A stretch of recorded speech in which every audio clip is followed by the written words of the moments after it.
Hello and welcome to another Sunday. I was gone last week due to work, but I'm back again. Going to be diving back into the high wilderness. I did a little bit of off-screen work to kind of get us to the point where we can just about go straight into Albion and start looking for London. We got a little bit of busy work to do before then, but it shouldn't take too long. Anyway, yes, I'm back. It's Sunday. That was a very lovely song. Not really like a mashup or anything. It was a remix of the "Break the Targets" song from Super Smash Bros. Melee by Frohan on SoundCloud. I thought it was a pretty cool song, so I went with it. But yeah, here we are, another lovely day in the high wilderness.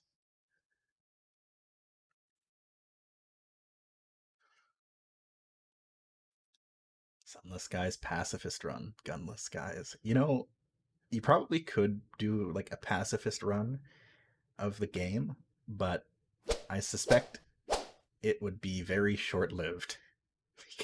Because sooner or later, you're going to have to make a decision that you're going to fail and it'll probably end very badly. Even if you can outrun all of the other various people that are chasing you on the map, eventually you are going to fail a skill check of sorts and it's probably going to hurt.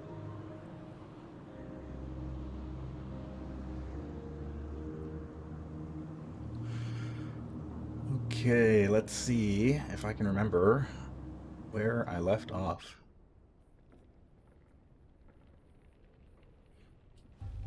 So, okay, so in order to get to Albion, we need to go through this gate. We need to go to Port Prosper and go through the Albion Transit Relay. But in order to get through that relay, we need basically proper documents that say, hey, we're allowed to use this. And from what I can tell, at least the easiest way to get them is actually by turning in port reports to not the Tackities, but the Stovepipes, who are originally at Company House, but we have since moved them to Port Prosper. So I have spent a little bit of time in-game off-screen, like I said, just collecting port reports and turning them in so that we are able to get those papers. Now, I think I have... because you need 10 points of favor with them. And I believe I have 8 at the moment. So I should... yeah, so I've got 3 port reports ready right now, so I'm going to go turn those in. And... oh, sorry, I have 9, so I only need 1. But I'm going to go turn those in so that we can get everything we need, and we'll be on our way. We are also going to need some barrels of hours in order to pay for our transit. So I'm hanging on to a couple that I've got there. And how are we doing for money? Okay, we're good on cash. So I will head straight over to Port Prosper and we'll be on our ways.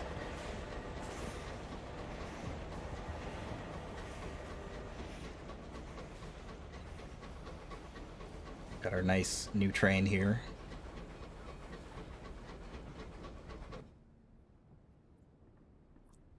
Yeah, we'll stop at the memorial to the Unknown Rat. The Nymph, our Bedivere class escort. I don't remember if I did this on stream or off stream, but I upgraded our main cannon, so we now have the Caminus Yard's Grimalkin, which is the same type of cannon as our original, but it's got a bit more of a punch to it. And then our secondary weapon is still like a spread shot. Short range, but very effective.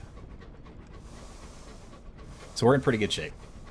I'm going to stop over at Port Prosper, load up on supplies and fuel, and then we'll head over into Albion and see what we can find. What on earth is this?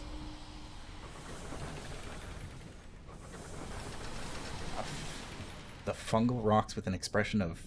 what? Recognition, perhaps? In skysuits and spore masks, your crew hauls a porous asteroid aboard. The top half is veiled by a mesh of fungus, like minty crinoline. Lichen of all shades cling to the underside of the rock in an iridescent coating. Huh. Scrape it for supplies, destroy the fungus, or study it. Harvest lichen. Let's study the fungus. It responds to certain stimuli, but it is impossible to identify exactly what. It emits the occasional puff of spores, and its pattern of growth seems subject to changes. But why? And how? Infuriating. Still, every failure is a possibility ruled out. Excuse me. We've got 1 Tale of Terror and 10 Terror. Okay. Fascinating. I've never seen that before.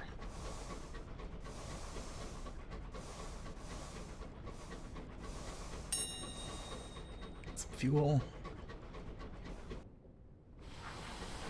I have never seen the fungal asteroid before. Just when you think you're comfortable in this game and throws something at you that just catches you off guard. And we're gonna be off guard once we get to Albion, because I've only been there once before in a previous game and it scared the living hell out of me. Not because it was actually, like, scary, but just... it was big, and I didn't know where anything was, and I was running out of fuel and supplies. Anyway. As always, pass by the Unknown Rat. Everyone remove their hats. Pay your respects.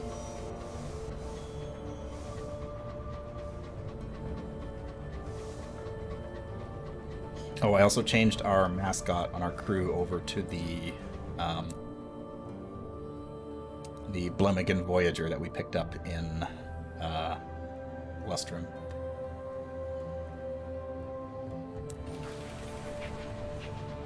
He has slightly higher stats than the little orphan does. Oh, that's a homestead. We can stop in there.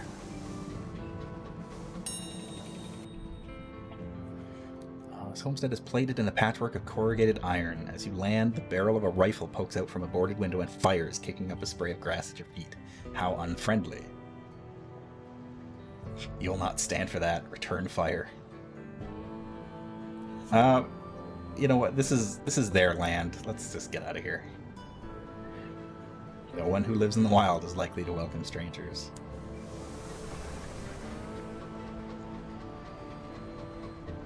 If I was a different person, then I might fight back, but it seems only fair that they're defending their home.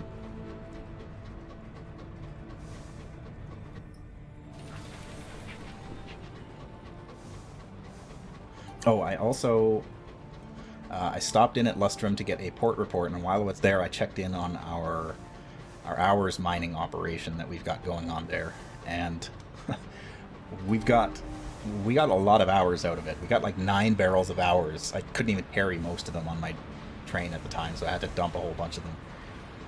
But yeah, it was quite worth the money. I think I even turned them in somewhere and got a bunch of money for it, so worth the investment so far, I would say so. Okay, company house. Turn in our port reports. So since they are kind of being beaten back by the Tackities, we don't get as much of a reward for them for turning in our port reports. Instead of getting 100 sovereigns each, we get 10 sovereigns each. So we don't get a lot of money, but we do get fuel and supplies from them, which is kind of nice. We now have 12 gratitude. And unfortunately, this does change the status of the war, but we've been giving our port reports to the Tackities so much that it doesn't matter. They're still in a state where they are struggling. What do we want? We want a ministry stamped permit. Yes, that is exactly what we want. All right. So, hold on. I need to stock up while I'm here.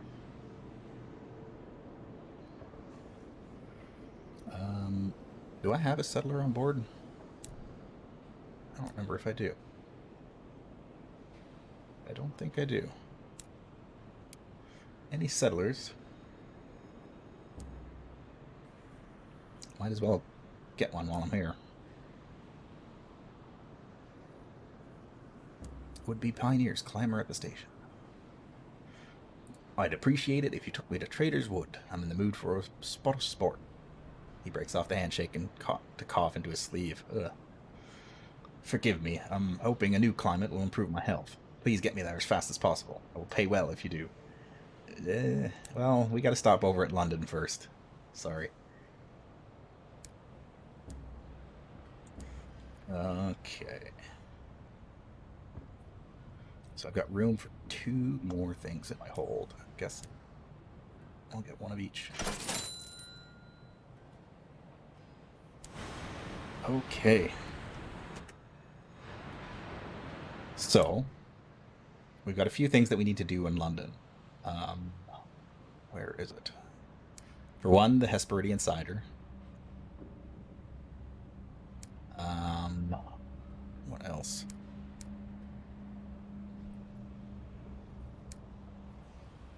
Perderance. Perderance is not in the Reach. It is in another region. It might be in Albion, but I can't remember.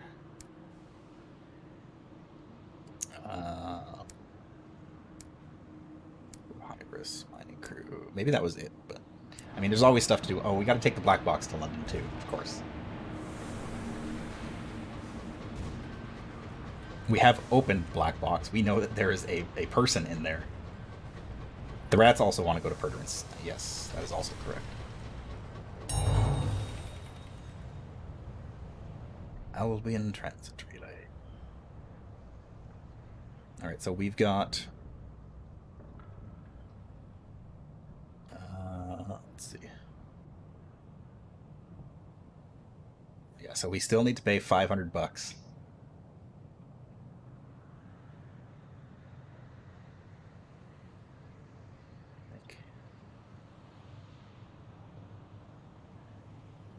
Oh, I need 2 of them. Well, that's stupid. Whatever. I'll just pay the money. Alright.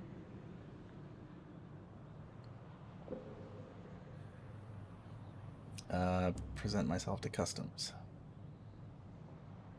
I have nothing to declare. A pinch-faced inspector boards the ship with their retinue. Come on, hurry up. We've got nothing to hide, you've nothing to fear. My mouth cracks into something almost, but not entirely like a smile.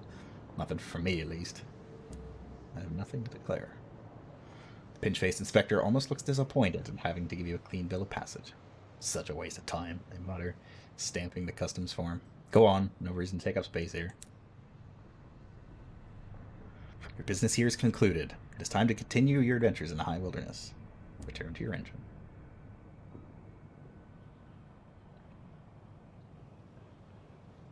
First class is reserved for those on Imperial business. You will need appropriate paperwork.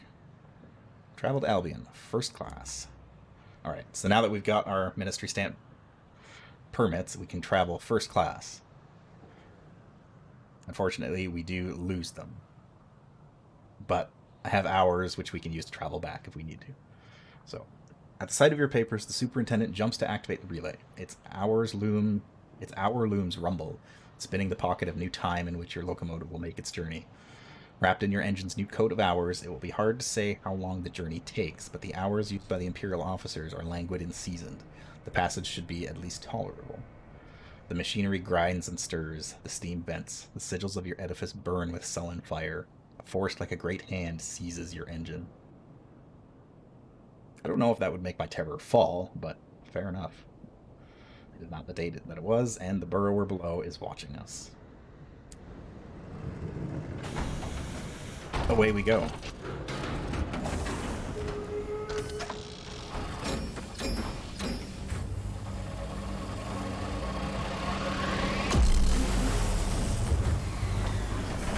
Like I said, I don't know if that would make my terror fall.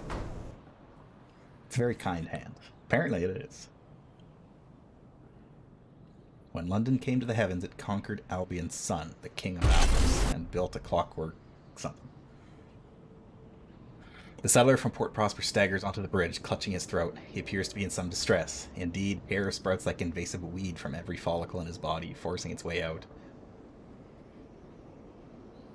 Return his remains to Port Prosper. Oh, okay, he's just dead. Well, keep the body for study or throw him off the locomotive. I mean, we should probably find out why it happened. Also, we're not going back to Port Prosper anytime soon, so... You ignore the looks of your crew give you as you order the corpse taken to cold storage. Those with hearty stomachs can assist with a thorough examination later. For now, the mop and broom. Welp. We got a condemned experiment. We also gained a level. Alright. Here we are. We are in Albion. We got a lot of space to explore. How many things watch you? I believe there are 4 gods. There is... Where's it? Personal, I think. Yeah, there's the storm that speaks. There is the burrower below. And there are 2 more that I can't remember the names of. But, yeah, there are 4 gods that have names like that you can interact with.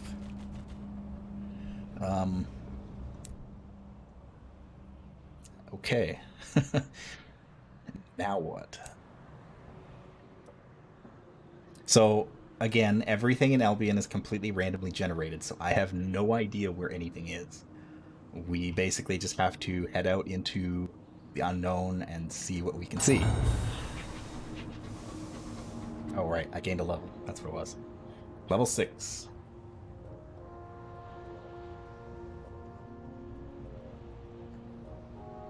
I don't even know which one of these is new. I think the bell tolls is new. You've foreseen your own death. It did not please you. Perhaps you saw it in a dream. Perhaps a medium read it on your palm or in your tea leaves. When death comes, where will he find you? Okay, so what else do we have here? We're revolutionary. A disgraced predecessor. A prior captain in your lineage died in disgrace. The shadows they cast still falls on you. We served some time in prison. We've sworn a thief oath. And we are haunted by nightmarish visitations from our dead crew, which there are many of. Let's see, what do we need? I've kind of been neglecting hearts a bit, but I'm not too worried about that. I think maybe I'll pump some iron. Or mirrors. Mirrors is probably a little better.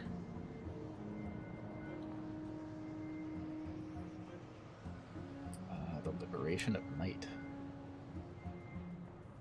Begin to hear of a secret sect or philosophy among the most extreme anarchist cells. The liberation of night.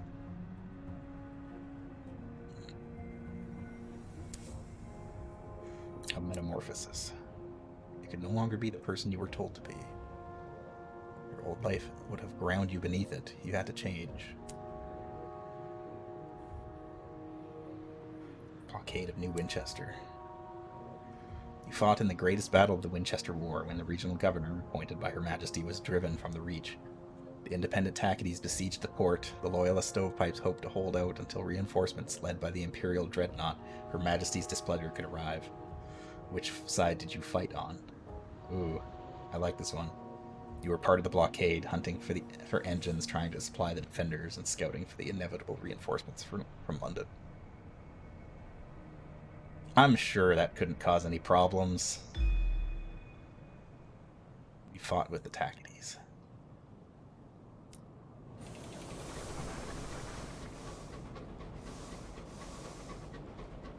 So Albion is a little bit different than the Reach. The Reach is basically all kind of wilderness, whereas Albion is kind of all industrial.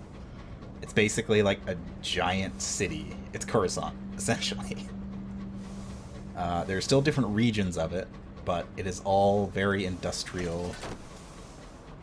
And, yeah. My father helped pay for this place. Wonder if he has ever visited it. These big vents releasing some kind of smoke into the air.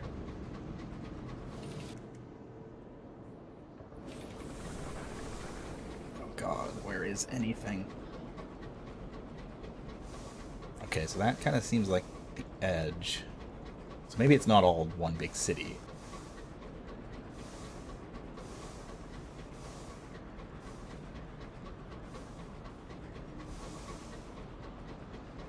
An unfinished fringe of London. Its buildings barely occupied. This doesn't seem promising. I guess I'll just kind of head toward the middle and hope for the best. I'll have to send my bat out to scout. See if I can find anything. Aha. It's discovered something.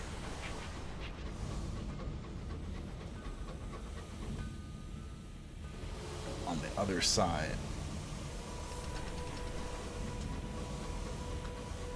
I feel a lot better if I can just find a port. Oh, those are just supplies. Although seeing another train here is promising.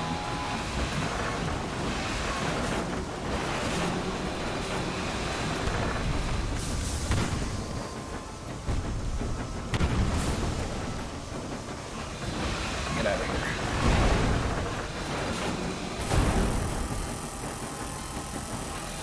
Come on.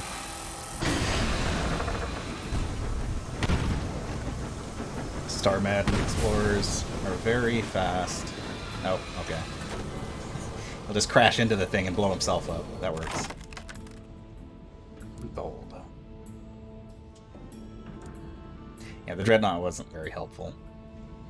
Okay, more in Seasoned Hours. There we go.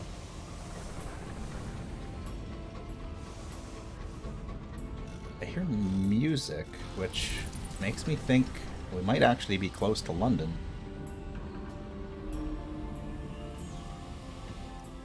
Oh. Oh god. Sapphire and Steel Yards. Sounds awfully promising. Yeah. Locomotives scurry below. London never sleeps. Dreadnoughts rumble through the London sky, watchful as sheepdogs.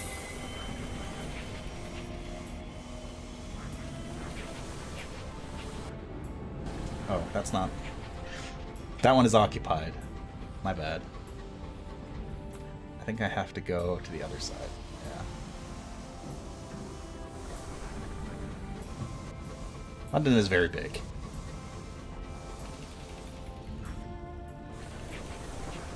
Where am I supposed to dock? There we go. That one's empty.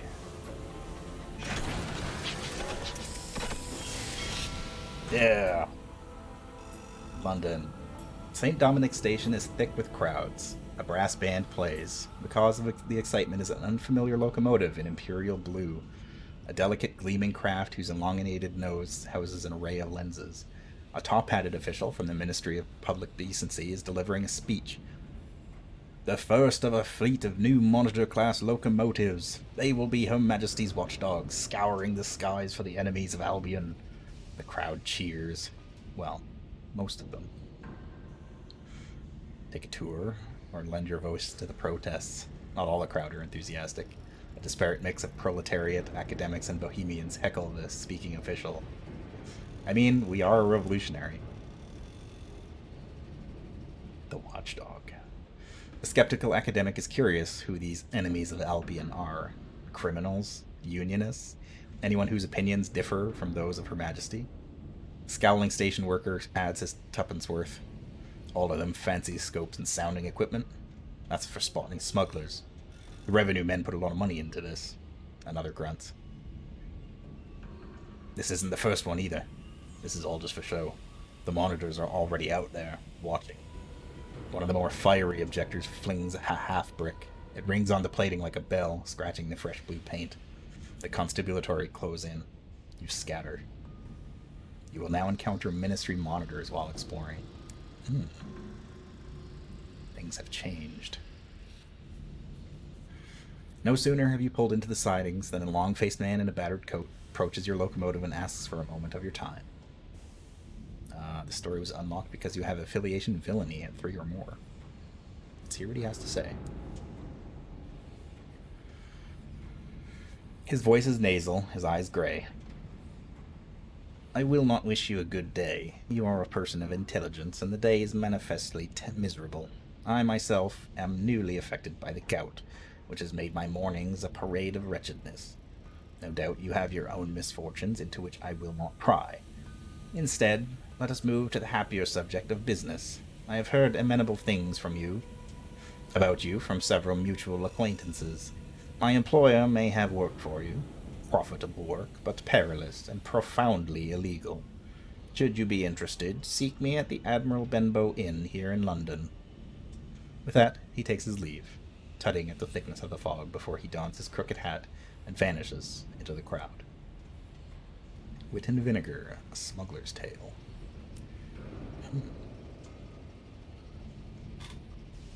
Okay, we are now at another very large port. We got a lot of stuff to do.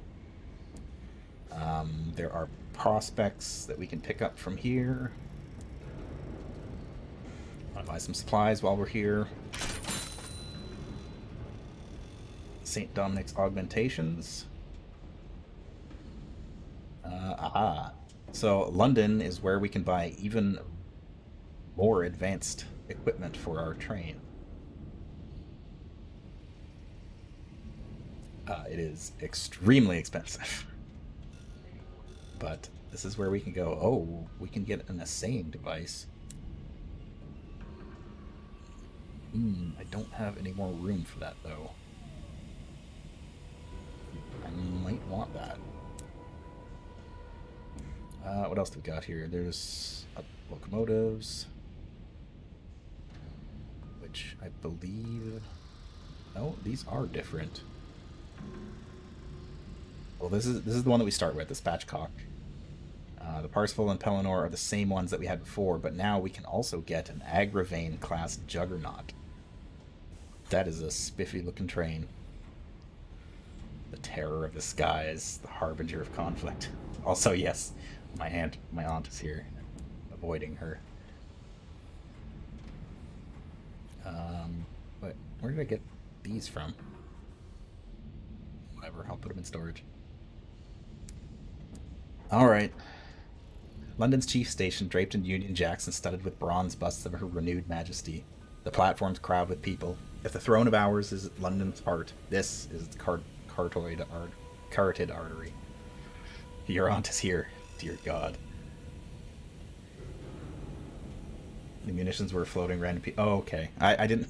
I was too distracted by the star maddened explorers to actually see what we picked up. Somehow, she has found her way to the high wilderness. She is trying to get your attention with a frantic waving of her horrible hat. I know you've seen me. Listen, I've quite exhausted my possibilities here. I am a serviceable quartermaster, I have friends everywhere, and my scones are to die for. How's that for our curriculum vitae? Now, let me aboard. Is she even your real aunt? Either way, you'll have to deal with her. Not now, Auntie. Filial piety demands as much, as she does make a damn fine scone. You'll get a quartermaster. We'll increase your iron by 6 and your mirrors by 2. I don't think we have a quartermaster. No. Yeah, sure. She smiles with sincere delight. Here, take my bag. Her bag is very heavy. And my hat. Her hat is also very heavy. Your crew are alarmed when she boards your engine. Their alarm only increases when she begins to pass comment. After a thorough survey of your locomotive, she graces you with a smile. There is work to be done. She has extracted gossip from you before. She has even boarded. This woman is skilled. I like that. Alright, we have quartermaster. What is going on?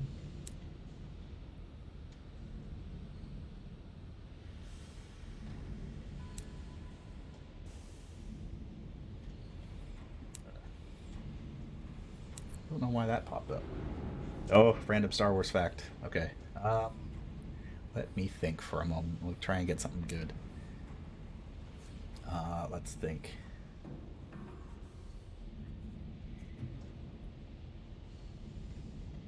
Okay. Let's go with this. Although it has recently been changed in the new canon, in the old original canon, the walkers, like the big AT-AT four-legged walkers that were used in the Battle of Hoth in Empire Strikes Back, that was actually the first time that those things had been deployed against an enemy in combat. Like officially, that was the first deployment of those walkers. They were also known as I think they were the Blizzard Group. So each walker was like Blizzard 1, Blizzard 2, Blizzard 3. The one that General Veers was in was Blizzard 1. And yeah, the Battle of Hoth was the Blizzard Group's first deployment in battle. That's changed, of course, because they show up now in Rogue One, which takes place before A New Hope. So that is completely thrown out the window now, but that's how it was before. Okay, what else are we doing here? House without windows. To find the address given in Captain Whitlock's will, you must make your way through little-used streets in one of London's lower, smoggier levels. On a secluded courtyard flanked by the backs of warehouses and factories stands a tall grey house with one door and no windows. When you knock, a blind butler answers. Yes. Deliver the black box. The butler is pleased. Ah, our resident has arrived. Please bring him in.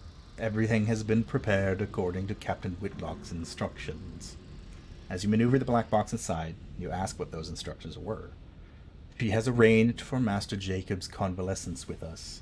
I understand the young gentleman has suffered from a prolonged illness, which has left him unable to speak and afflicted him with a delicate disposition. The affairs of the house have been organized in such a way as to never inconvenience him. He will require no visitors. An extensive library has been provided for his edification. Privacy is paramount. With the box in place, the butler produces a key from his pocket, but waits for you to leave before using it. Thank you for your assistance, comrade. If Amelia were still with us, she would thank you. Good day. You leave the house without windows behind. The matter of Captain Whitlock's legacy, finally discharged. Alright. We have delivered the black box. We gained 2,000 experience. Got a sky story. I got 14 sky stories. Jeez. We got our Savage Secret back. We already know what was in that box. And there was a man in the box, an undead man who couldn't talk. But I guess he's home now. So London acts as the same kind of port as New Winchester, which is kind of like a main port. You can actually complete your ambition here if you want. You can, like, retire.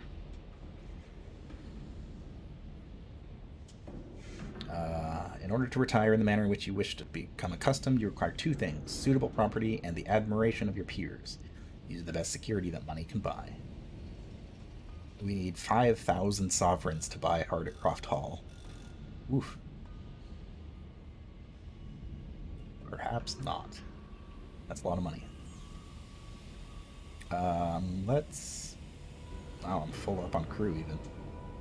Let's go to the Silken Salon. The generous princess manages many affairs at court.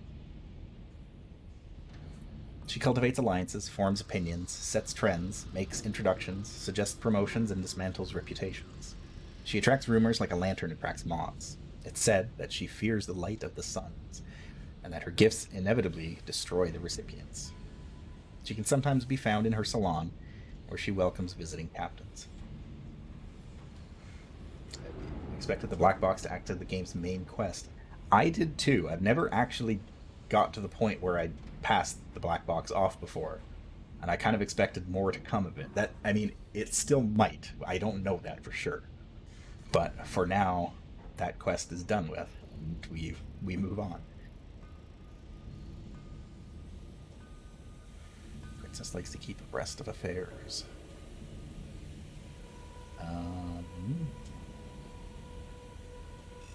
Oh, that's interesting. Donate a royal dispensation. Ooh. There might be more to discover once we reach the Blue Kingdom. Yeah, that's definitely true too. Okay, so this is just money and experience if we just hand over stuff. That's interesting. Alright, let's explore London. Liberated from her prison below the earth and elevated to the heavens, prickled with chimneys, mantled in sooty smog, here are old, proud buildings transported block by pale block to the sky. Here are new edifices of soaring steel and stone and gleaming glass. The ultimate achievement of Victorian ambition, unhampered by terrestrial concerns. London is a feverish brew of aspiration, empire, and appetite. Hunt for the shop that the auroral sommelier mentioned. Must be here somewhere. There, you find the establishment between the roofs of two collapsed houses. Under their steepled walls, it bulges like a tumor. You enter. The floorboards sigh in warning under your feet. The tilling ripples underfoot like the back of an animal. Inside, there are aisles as thin as capillaries, and shelves called in thick black fabric. There's no one here. A dusty bronze bell rests atop the equally dusty counter. Ding. The sound is sharp and silver in the murk. For a time, there is nothing. No indication of life in the store until... What are you? Why have you come? If you're a customer, I have nothing right now. Nothing I want to sell, comes a voice from the clutter. A body soon follows the voice, peeling from the gloom. It elongates, stretching upwards, spreading into a flare of burgundy fabric. Under its hood, an unmistakably Chiropteran visage. Its eyes dark and curious. Huh. It is one of the masters of the bazaar, though pronounced adversaries of the Empire, one of them still stands here before you. Imperious, impossible, and maybe slightly afraid. The tiling ripples underfoot like the back of an animal. Inside, there are aisles as thin as... Okay, we read that already. The red-clad master glares at you from behind his counter. Ask about the Hesperidian cider. I must know. The words have struck a nerve. Gone. What he wants is gone. No, not gone, but almost gone. Little more than a sweet swallow, and that isn't enough to do anything. Movement in the chthonic murk, filled with carnivore purpose. You smell animal musk and hoarfrost on rose petals, and fruit both astringent and sweet. Gone. But I could make more. I was Mr. Apples once, as I was once other things, other names, other people. Oh, Mr. Apples. You smell of oil and metal in the stars. You can take me where I need to go. You can almost touch it. Do this for me, and I will trade you something very rare, very fine indeed. A pause. My company. Mr. Apples no longer has the beverage that's the smellier mentioned. Oh no. Let's go. I know where you need to go. You're wiser than most of your kind. I'm so glad that you did not say no. It would have made me unhappy, and that would have made you worse. It feeds oil to one of the dying lamps pendulating overhead. So close, its breath rakes over your skin. Revealed, the Chiropterus hoarder is massive, stooped, bat-like, where its bones do not strain to imitate humanity. But you did not. So we are now... searches for the word. Friends. And not hungry things circling in the dark, watching to see who will lay down their guard first.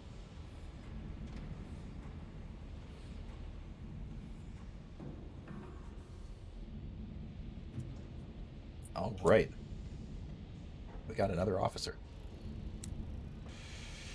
Another quartermaster. Hmm. 6 veils, 2 mirrors. 6 iron and 2 mirrors. +1 aunt's advice and affiliation establishment. Okay. We'll keep him... I won't equip him as an officer, but I'll keep him there.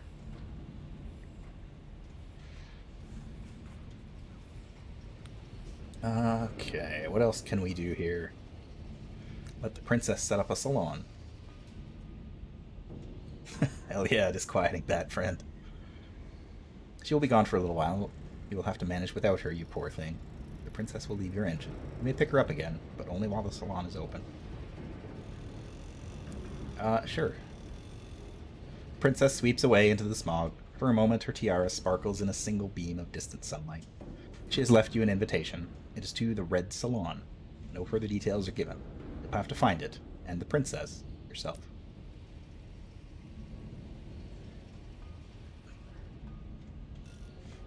Okay, I guess we can't do that yet.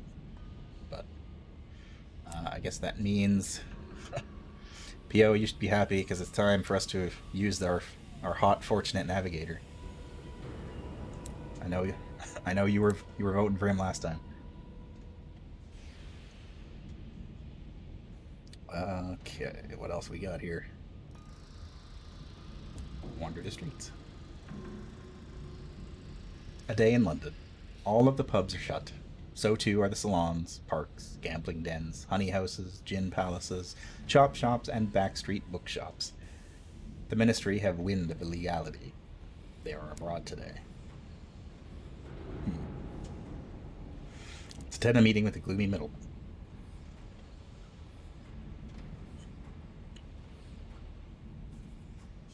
The middleman is nursing the same glass of beer he began the evening with.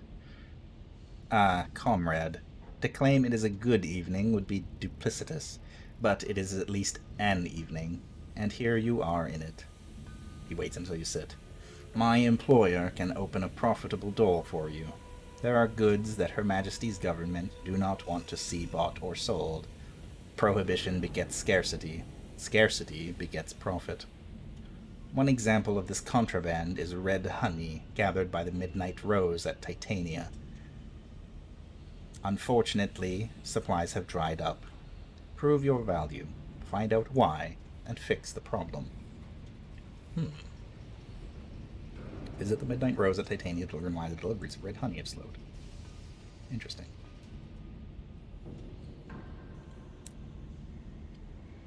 Well, that seems like it is about it. Okay. Still can't do anything with the Princess's Salon, but we can go to the Steam and Sapphire Yards.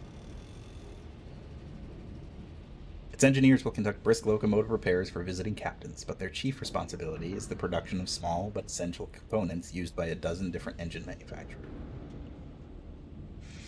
Repair my locomotive.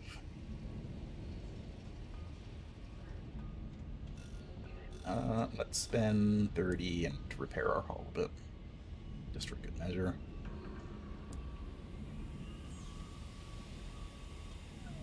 Steam and Sapphire Yards. Macquarie's Tobacco Shop. Sign over the door once read Macquarie and Son fine tobacco, but since then someone has crossed out the word fine in a fit of honesty. Then, on a separate, more ominous occasion, they have crossed out and Son. Huh. The building is embarked on a rapid descent into squalor. The paint peels, the windows are cracked with grime. Inspect the wares. Cheap tobacco, bad prices. The selection is unimpressive, as is the quality. Neither Albion nor the Reach has found a genuinely good replacement for tobacco, though increasingly frantic smokers have tried lighting up virtually every example of sky flora that has been discovered. That doesn't seem like a good idea, but to each their own. A few scarifarers mill about, examining the lower grade flavors and speculating on exactly what Macquarie is cutting with today. The more expensive brands are untouched in their glass cases. You'd wonder how this place managed to stay open if it weren't for the fact that it is so obviously on the brink of closure, and probably collapse. Alright. Investigate rumors of an underground railway. We've heard rumors of a less than legal organization operating out of the Steam and Sapphire Yards. They pay for information and may offer work to the bold, the clever, and those willing to displease Her Majesty. Ooh, so we can either reach out to our criminal contacts, or we can investigate the organization ourselves. Let's talk to our buddies. We're not a villain for nothing. Your connections are reluctant to talk. I hear the deniables have been sniffing about. The less known, the better. The London's deniable constables, the plain-clothed instruments of Her Majesty's displeasure, are a persistent superstition of the underclasses. Eventually, a dubious rag-and-bone man directs you to one of the engine houses. Talk to the bookkeeper. He'll see you right. You've heard about the new street line. The stalwart bookkeeper. He occupies a tiny, smoky office cobbled together from corrugated iron sheets in the back of one of the engine sheds.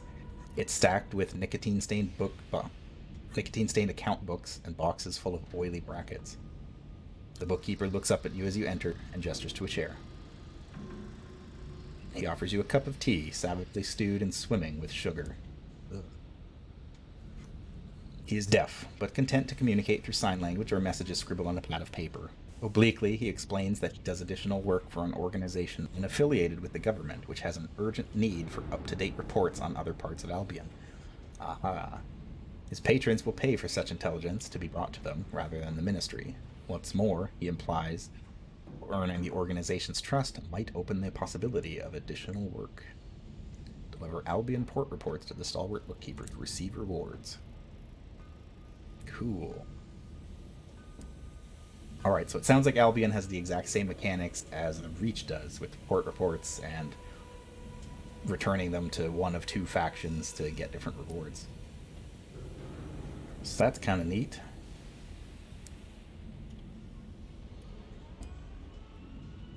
What kind of prospects do we have? Words in the Wind. Literature for the Avid Horizon. Those who remain at the Avid Horizon are desperate for diversion. 3 consignments or more of more recent Ministry-approved literature. 3 sets of nostalgic crockery. I mean, I guess I might as well grab them. I don't know where anything is in Albion, but seems like a good place to start than any. I'm gonna load up some more supplies, just to be safe. Then I do already have a crate of nostalgic crockery in my storage, so I'm gonna grab that. And we can be on our way. Why is this highlighted?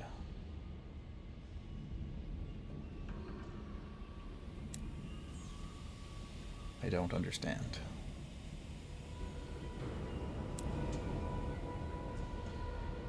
Whatever. Alright. So I guess London is kind of like right in the middle of the map. I don't know if it always is, or if it's random, or if we just lucked out and it happened to be right in the middle. But either way. I guess let's head north. 69 experience. Nice. Ooh.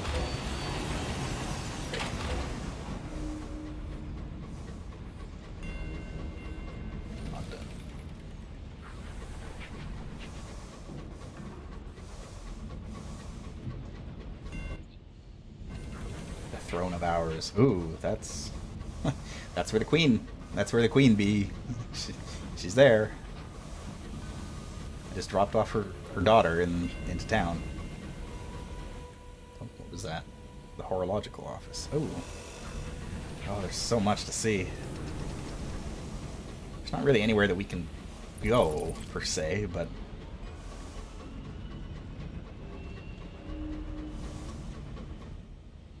what has it found? Is that a platform? Oh, that's actually somewhere that we can go. But first... What is this? Boxy shapes tumble in the sky. Paupers' coffins. Bully's Acre. Humble wooden coffins pepper the sky here. This is a bully's acre, a pauper's graveyard. There is little room for the dead in London. London being in the middle seems like something that could be consistent, but I have no proof. Yeah, same with me. I haven't looked into it enough to tell, but I think it might be. Let's break open the coffin. You take your least scrupulous signaler out onto the footplate. You bring no lanterns, relying on your sight and distant sunlight that scintillates off a few broken fragments of glass nearby. Soon enough, a promising coffin of pleasing bulk passes by, close enough to touch. Deft work with the coal shovel brings it aboard. You break it open in your cabin, inside the waxen face of a newly dead auditor, who bothers to bury an auditor in state. Within his stiffening fingers, the favorite poetry of the Empress. We got too much cargo on board. Let's get rid of some fuel. We don't need that much. Fuel is relatively easy to come by.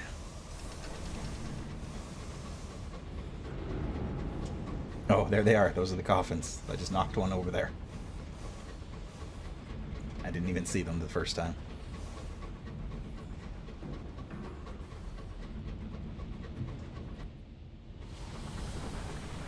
Let's go see what we can do over here.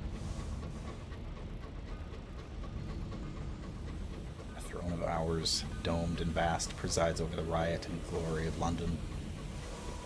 This is probably the horological office, I would assume. We've heard about this place before. Oh, the ministries. London is built on a series of descending plates, the wealthier districts higher up, poorer ones below, steeped in smog. Makes sense. A number of instruments of government are located here. The Horological Office, which regulates time across the Empire, the Office of Works, which ensures the jobs no one else can be bothered with are done, and the Ministry of Public Decency, which curates the notion of Britishness with the same care a lepidopterist uses to pin a butterfly to a board. I didn't know that's what they were called, but there you go. This game has a very deep thesaurus of words. The Royal Horological Office. Tick. I like that. The Office of Works, the Ministry of Public Decency. So I think this is the other place that we can turn in port reports, at the Office of Works or the Horological Office. I'm not sure. Tick, tick, tick. Albion's heartbeat. Clocks of diverse sizes and shapes line the walls of this small grey office. Each is meticulously tuned by the royal horologists and inspectors as practice for the thankless, complex task of ensuring the consistency of time across Her Renewed Majesty's territories. So, way back in the beginning, we picked up a person from somewhere, I can't remember where, somewhere in the Reach. She was a royal horological, or she was a royal horologist, and we took her to another port and dropped her off. And I don't remember exactly where that was, but this is where she's from, apparently. Let's ask about the nature of hours. The chief horologist doesn't bother to hide the weariness in his voice. No, despite the imaginative claims of certain penny dreadfuls, hours can't take you back to yesterday, nor leapfrog tomorrow. But with the use of hour looms, a week's journey can be made to take a day, or a prisoner can endure the 10 years of a sentence while only 1 year passes outside his cell. A work world can perform a month's labor in a week. A lifespan can be stretched. The Empire, comrade, runs on hours. Well, there you go. Look at the clock of Albion. Only the finest engineers were permitted to work on it. Every component is encased in polished glass. The hands, sharp enough to slice paper, slide between the exquisitely carved numerals with buttered smoothness. Only the second hand is permitted to jump from moment to moment, and it does so with precision of a military march. It's just for tourists, of course, grumbles a bleary-eyed apprentice. Albion's time really based on the old tick-tock man's pocket watch. He keeps us straight, except what time on his 90th birthday when he had too many and the whole of Albion lost 2 hours. That's funny. Alright, we'll see you later, P.O. Thanks for joining in. Let's talk to the chief horologist. Times change, I've heard. Well, not if I have any say in it. He reaches for a pair of tweezers, the pincers barely thicker than a human hair. The time in London must be the same in Brabazon, in Warlbury, in New Winchester, in Lustrum, to the second. It is the privilege and duty of this office to ensure that continuity. He sniffs. A task that was considerably easier before we began spending hours like shillings and sixpences. Now it might be yesterday in one place and next week in another. It is most untidy. Boy, this game is weird. You got any work for me? The chief horologist looks surprised at your inquiry. Horologists tend to be cut from a specific cloth, rather grayer fabric than worn by a skyfarer. However, you have the right to take the examination if you wish. He blows the dust off a textbook and bids you sit down. No calculation devices or writing implements are permitted. Uh-oh. Uh-oh. Uh-oh. The chief horologist peers over the book. If the current time in Perdurance is exactly 17:15 of the clock, and the time in Albion is 18:34, what, pray tell, is the current time in Lustrum? Hurry up. Whoa. There might be more to this job than I thought. Perdurance? I've never even been to Perdurance.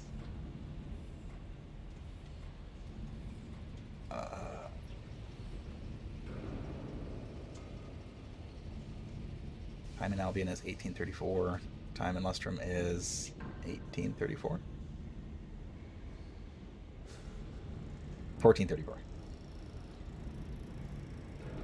That is your answer? Very well. We shall continue. And now a tricky one, perhaps. The chief horologist coughs. The train from the Brabazon work world arrives at 11:30 in London. The current time shown on the master Brabazon clock is, he winces, 14:30. If the train took exactly 1 hour to make the journey, it does not, of course. I merely offer this as a hypothetical for the sake of testing.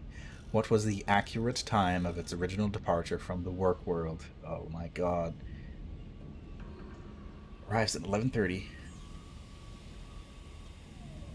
Current time shown on the master browsing clock. I don't know if there is any logic to this at all, or if this is just basically random numbers that they throw at you to make this impossible.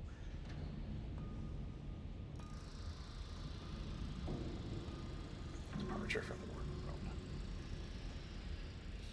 Train would have departed at 11:30. 13:30, 12:30. No, because you can't go back in time.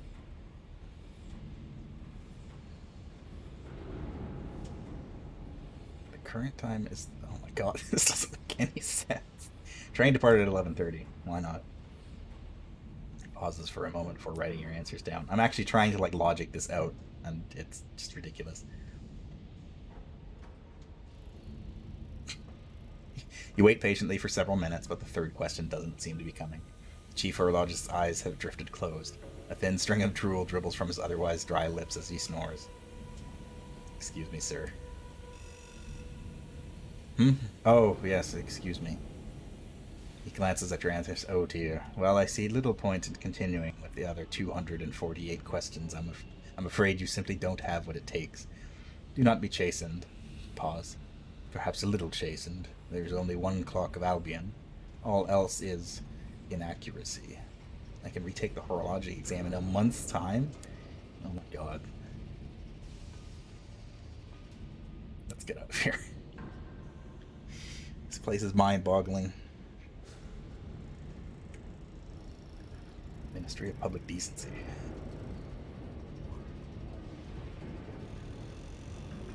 A huge horseshoe-shaped building of white stone, white columns, clocks, and iron gates. Inside, its walls are paneled with dark wood. Crimson carpets, worn by frequent passage, flood the floors. Within its cubbyhole offices, auditors toil to protect the sensibilities of Londoners here in the heathen sky. Is there some way I can be of use to the ministry? Cross the foyer and approach the secretary ensconced in a teak desk. She listens to your request with a thoughtful frown. I'd love to arrange an appointment for you with one of our auditors, but my hands are tied. Bureaucracy, you understand. She rolls her eyes, looks around conspiratorially, then lowers her voice. Best thing for someone like you is to do is gather reports on nearby ports. I'm sure the information office would love to hear them. Then I could pop your name in this little book and up you go. Alright.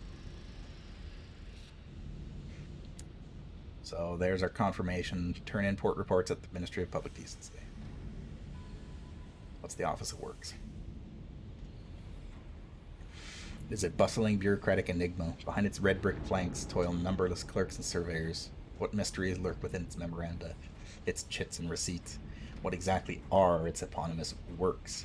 No one is sure, but in a draughty loading bay, a drafty loading bay.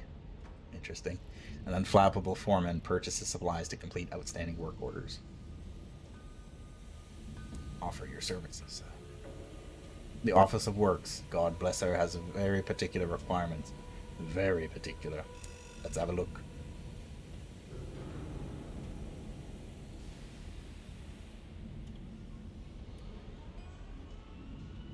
The foreman sighs weirdly. He consults his ledger, flipping each page with an irritated finger and scowl. Sure. Are there any opportunities? Well, I don't know. I really don't. Orders are strictly meant to be done in priority order. Don't like bending the rules like this, I must say.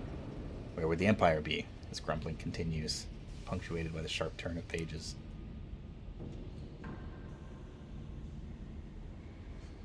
I guess I'll take my leave. Did I get something?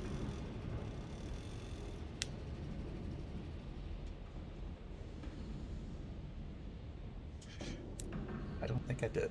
Oh well.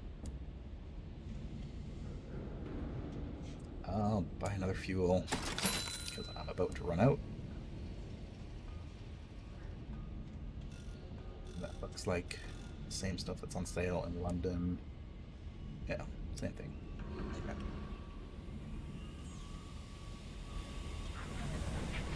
Alright, let's head out. Let's head out east from London and see where we go.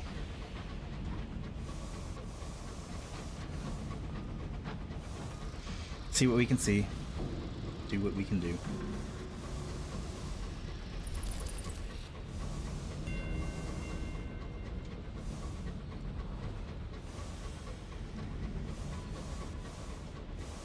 Lots of exploration experience to be had around here.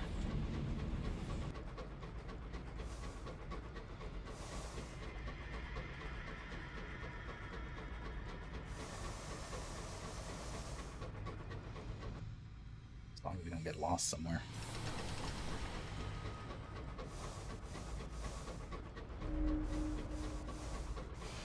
The wind pipes as it squeezes between the stones. The sound is tuneless and mournful.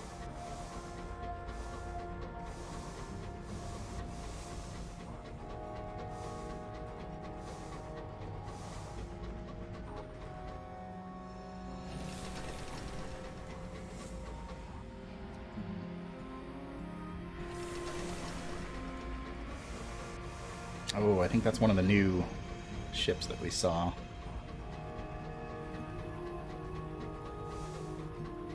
Saw when we docked in London.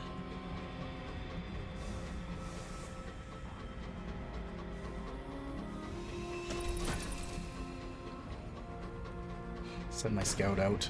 Let's see what they can find. Oh. A thing. Ah, more coffins. Break open a coffin.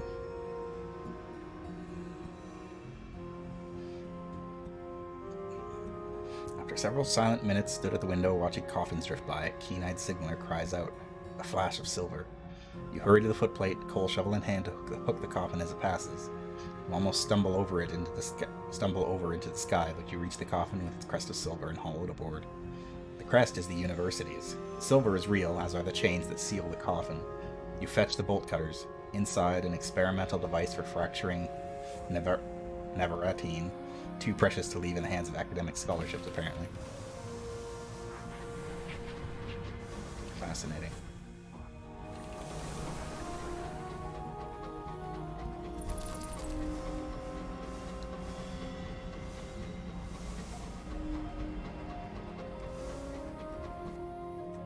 Oh, a port.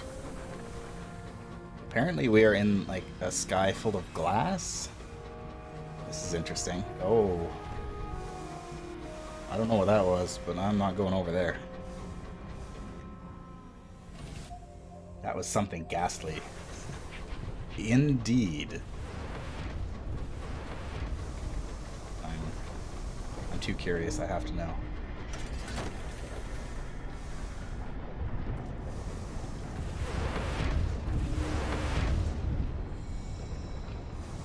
Presence of unraveling time makes the Rat Brigade's fur spark with static.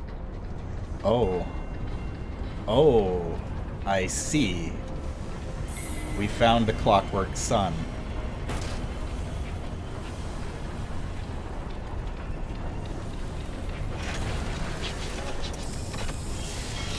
Well, this is interesting. Sunspur. The dock is rarely used and its maintenance has lapsed. There's evidence of rust and metal strain, but only of non-crucial components. It's safe to stop, for now. Once inside the dock, the sun's scouring light is diminished. An outpost on the roaring edge of the sun, shielded from malevolent light by an eggshell of stained glass. Okay, so this is interesting. The clockwork sun was something that was in Sunless Skies as well. It was basically under construction at the time. One of the quests you can get in Sunless Skies is to deliver supplies to the people who are building it.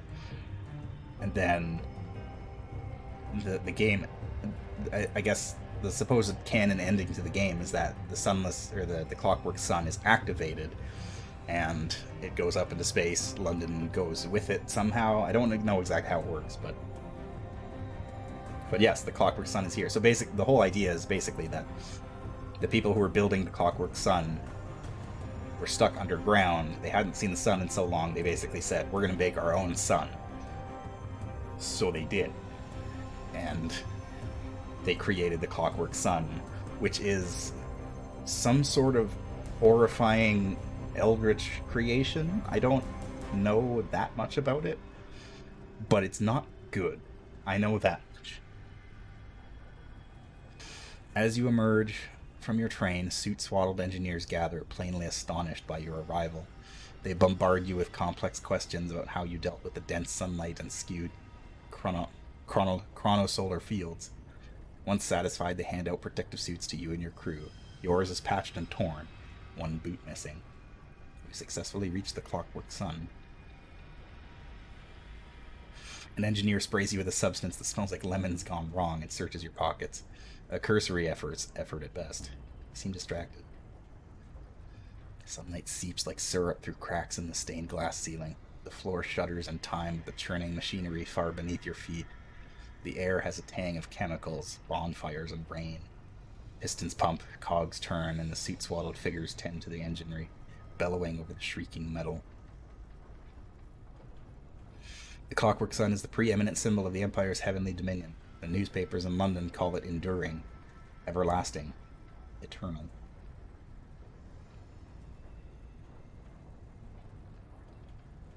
Oh, that's interesting. Strength of the sun is apparently a stat, or something that is affected in the world. In response to your questions, the engineers shrug. The day dawns, the sun brightens, the night comes, the sun dims. What more is there to say? Some of them seem so exhausted they can barely stand. They insist it's proximity to the sun that affects their sleep. I don't like this place. This place seriously gives me the creeps. Head toward a sundial-shaped building. Glass house.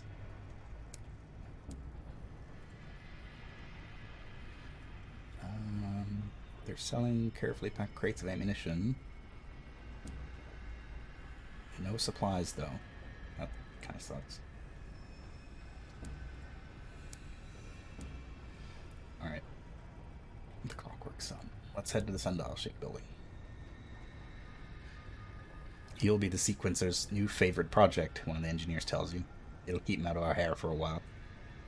Azimuth is an enormous sundial without shadow, its roof topped by a golden shark fin gnomon. There are still racks of yellowed pamphlets on the walls. It once served as a kiosk, selling tickets to sunspotters, the pilgrims and tourists that were expected to flock here. These days, it's more like a temple. Frescoes on the curved walls depict the triumph of the new sun over the old. You've gained one yearning, burning. Well, that's terrifying. A figure in a yellow-colored protective suit is delivering a sing-song sermon to mostly empty pews. The dazzled sequencer looks up, delighted at your approach, and hurriedly wraps up his speech. He offers you tea with a flash of 2 white teeth. Ask the dazzled sequencer about his role on the sun. I am a priest of the new sequence, declares the sequencer. The brightest truth, the wildfire that has swept Albion. He points out at the expanse of the sun. There burns a beacon, a savior, an aspect of God. We venerate the Clockwork Sun and its immortal architect, our empress. I'm here to greet pilgrims and safeguard the souls of our engineers. Azimuth is also the only access route to the sun-shattered dome, an exhibition hall that was built back when we received more visitors.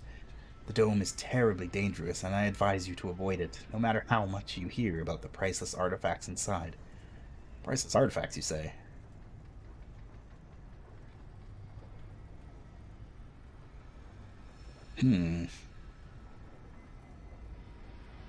Well, let's listen to his request first. There are many poor souls out there in need of our help, beleaguered, ignorant masses. I've never met them, but I'm assured that they exist. He pauses to wipe his eyes. When we lift them from their contemptible state, perhaps they will come to appreciate the greatness of sequence. He sends an orderly to fetch a wooden crate. Once it's set down before him, he wraps the lid proudly. 600 manuals on how to correctly tie a bow tie. Deliver these to the Brabazon work world, and I'm sure they will be immensely benefited from their improved understanding of etiquette. Okay, I don't know where Brabazon is, but I guess we'll have to find it now. Let's go to the Sunshatter Dome. Let's do it. The sequencer obviously takes his role as gatekeeper seriously. He fusses around you, checking you in your crew's gear, tugging on straps, checking for rips, wiping your stained glass goggles with a silk handkerchief. Stained glass goggles? Interesting. All the while, he spouts an endless stream of warnings. Don't enter the Shalimar. Never travel in a group of 3 or fewer, and resist the urge to sing, no matter how fiercely your throat burns.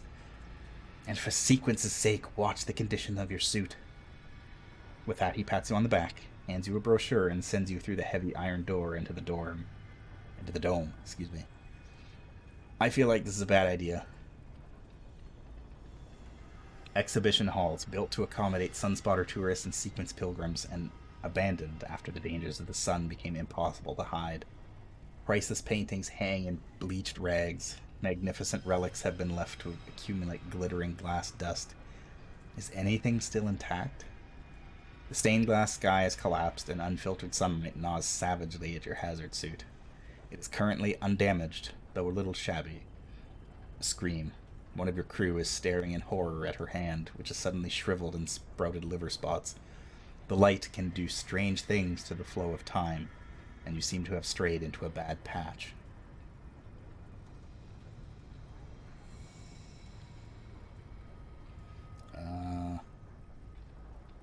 Attempt to navigate the bad patch.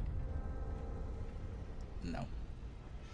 Your attempt to guide your crew through the patch of lumpy time, but the dangerous areas are subtle and difficult to spot. You make a terrible misstep, and your hazard suit takes the worst of it. Leather straps wither, and the iron framework of your rigging rusts to nothing. The suit sags around you like a deflated football. It's too dangerous. Your crew simply refuse to go any further.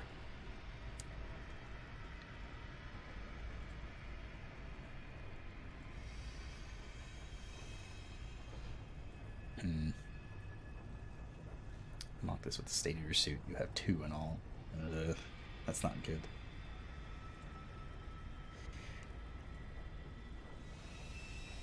Let's explore the Shalimar. Acid roses, predatory daffodils, snapping tulips with lamprey mouths. Specimens imported decades ago from old London. The kind of common flowers that might be found at a street florist's, but bone white and deadly. Your crew hacks through them all, leaving a swath of slaughtered jungle in your wake. After much sweat and panic, you come upon one of the Shalimar's treasures, hidden in a tangle of pale weeds, an oyster shell encrusted with diamonds. The vegetation has already reclaimed the path behind you. Sighing, you order your crew to resume their work. Sunlight seeps into my skin. Uh-oh. We gotta get out of here. Figure in a yellow-collared protective suit is delivering a sing-song sermon to mostly empty pews. Okay, we're back in Azimuth. Let's get out of here. This place is terrifying. We got $250 out of that, which I guess isn't bad. An isolated section of the abandoned exhibition halls has been repurposed to hold not treasures, prisoners. Each wears a gray smock rather than a protective suit, leaving them utterly undefended from the ravages of sunlight. They sit slumped in unlocked cells, making no effort to escape. Where would they go? Some of the prisoners are shining at the seams. Some have eyes of curdled glass. A fractured face turns to watch you. A few are singing in praise of the sun, mouths bloody and throats tattered. You should perhaps be horrified, but the song wraps tender chords around your mind and numbs you. Glass crunches underfoot. When you lift your boot, you discover a cracked ear beneath. Ugh. You know, I thought that things in the Reach were kind of horrifying enough. I really didn't expect to get here, but here we are. Things have gotten quite a bit worse. I don't want to speak with the prisoners.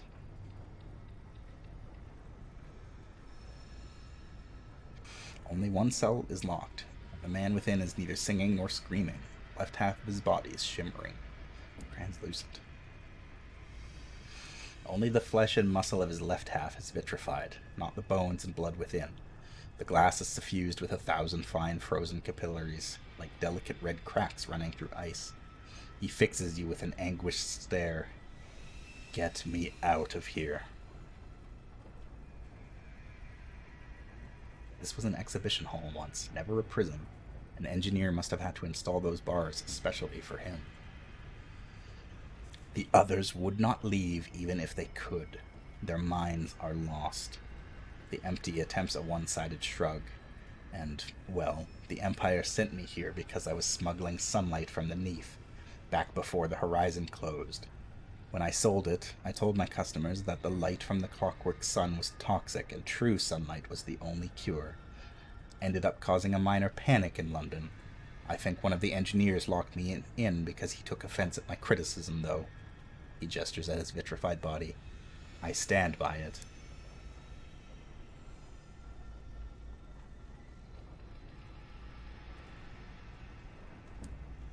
Yeah, let's get this guy out of here. Thank you. His voice is hoarse and he speaks in barely a whisper. You will need to find a permit for my release and present it to the steward. Forged, legitimate, I don't care. 3 ministries approve permits and present them to the broken steward to secure the half-glass empties release. Half-glass empty. Let's get out of here. Descend to the Terpsichore vault. Beneath the machine-bristling surface, you find a ring of 9 vault doors, each engraved with the name of a classical muse. 8 are locked and barred behind signs saying things like vacant or under renovation, or in one case, unfortunate chronological discrepancies. The 9th, marked Terpsichore, is the only door open to you. When you enter, your footsteps ring through dusty barracks and abandoned canteens. These are the engineers' quarters, but they are all on the surface, working, except one. The broken steward has been working on the sun since before it first shone. She's been here far, far longer than any of the engineers above. The broken steward makes her way carefully toward you, cane clacking on the floor. She has markedly stiff-limbed gait, and her arms creak as she removes her helmet. She catches you glancing at her mouth and smiles even wider. Her teeth are shards of cracked glass, protruding at odd angles from her gums. It's not just the teeth, she says with a brusque air that brooks no sympathy. Damn sun turned my bones as well. Terrible nuisance, really. Gets in the way of work. You notice her fixed neck, her stiff limbs, her careful movements. It's not too bad, she says. Good thing I like soup.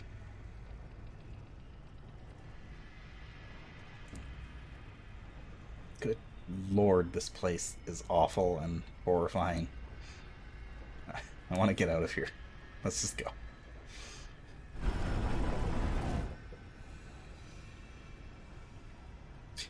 The Clockwork Sun, a horror indeed. Yeah, let's just go.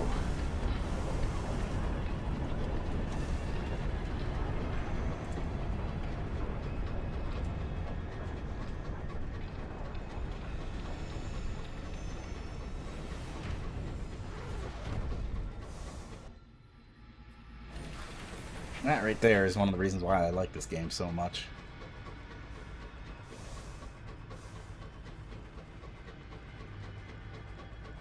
Such a visceral, horrifying atmosphere, despite the fact that there was really nothing outwardly scary about it. It was just deeply, deeply unsettling. For reasons that you can't understand. Maybe not can't understand, but for reasons that you're not supposed to understand. You're in the presence of some kind of horrifying thing.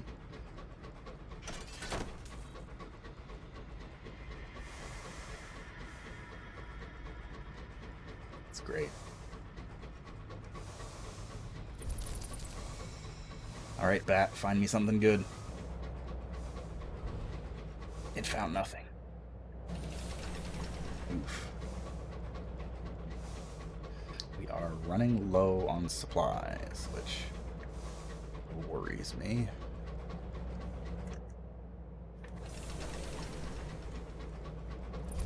Come on, there's got to be something out there.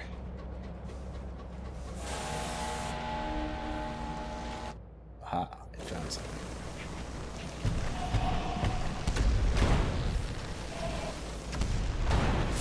Albion Marauder.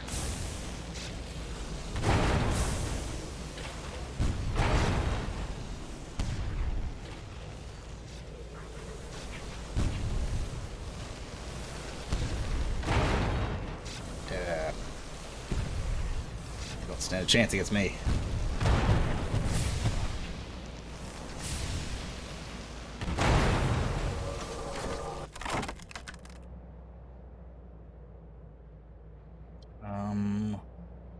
Okay, every other time that I've broken into the captain's cabin, it's just given me, like, salon stewed gossip, so let's just get money. Sure. Bradford's columns. So, it's not a station or a platform, so that's not a thing. I'd rather just keep going. I guess I'll start making my way back to London and hope I find something else.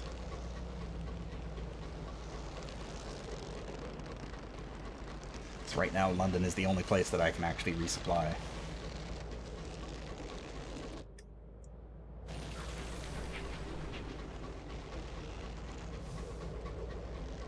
I have no idea where that, like, creaking leather noise is coming from, but I don't like it.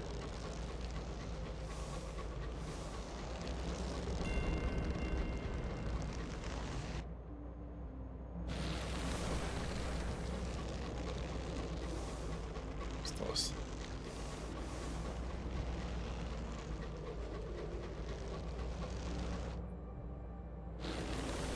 Yeah, we'll just head back to London.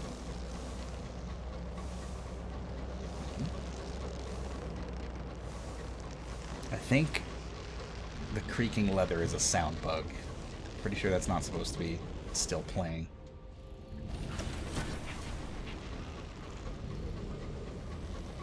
Our last supplies.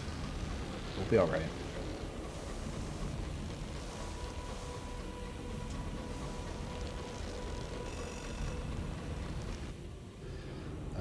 Okay, so we'll go around past the Throne of Hours again and then down to St. Dominic Station.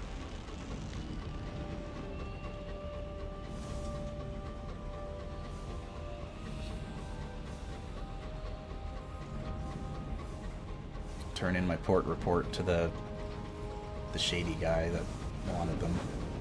Not to the official ministry, because we're a revolutionary. Our job is to cause as much chaos as possible.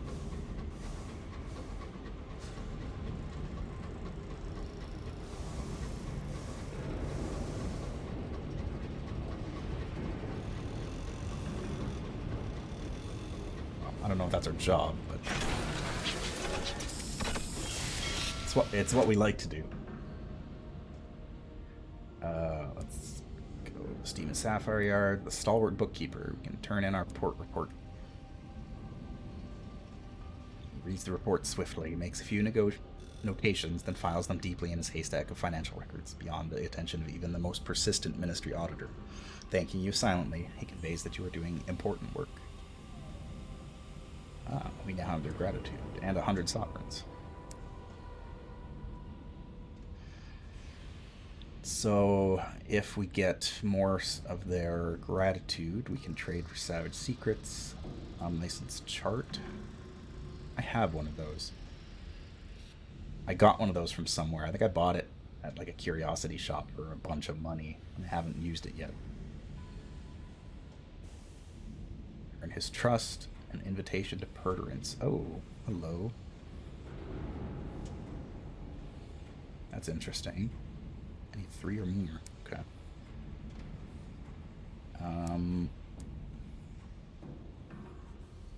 I'm sure I had a chart. Yeah. A license chart. Yeah, I did buy one. Okay, first things first. Resupply.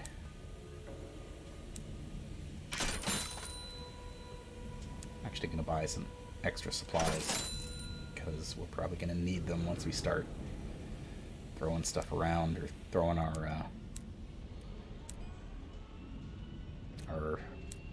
buddy out into the wilds to scout. I'm gonna put these unseasoned hours away because I don't really need them around here. I've got a bunch in storage, so if I do need them, I can always come back to London. And I'll buy some more fuel just in case. I don't think there's not really anything else we need to do in London. I guess we could check in on the princess. Okay, I guess she has not established her salon yet, so we can continue exploring. Let's go south this time. Let's see what we can find. Oh.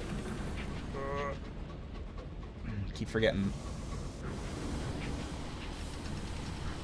That train platform is occupied. Just about ran right into that guy.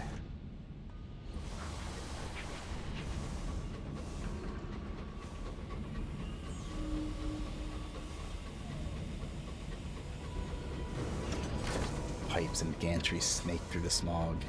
A web of iron. Oh, hello. Wit and Vinegar Lumber Company.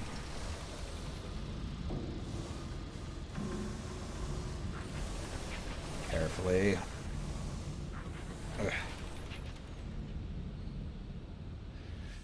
What is this place? The head offices of a lumber concern that imports bronzewood from the Reach.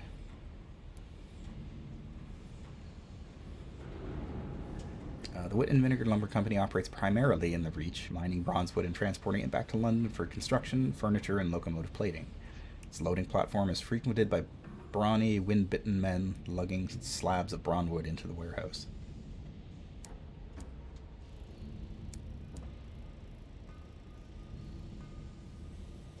We're trying to work. It ain't safe for tourists. Alright. Suspicious lot, aren't they? Fair enough.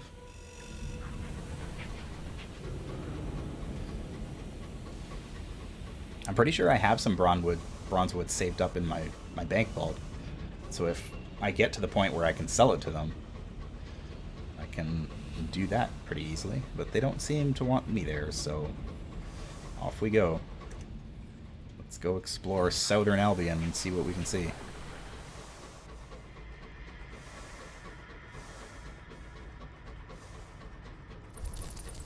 See what my scout can find. Ah, it's found something.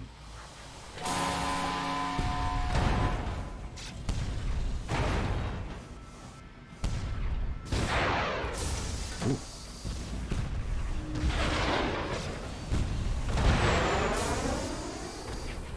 I think he's got a big gun, which is a little alarming.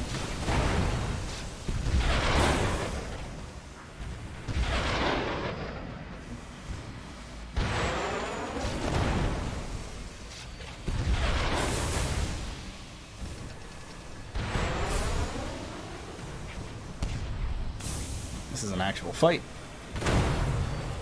There we go.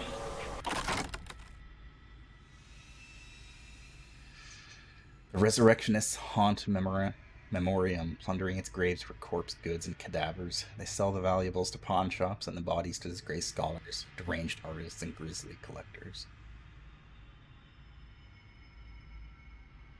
The resurrectionists are equipped with reinforced plating to better weather the ire of Albion's dreadnoughts.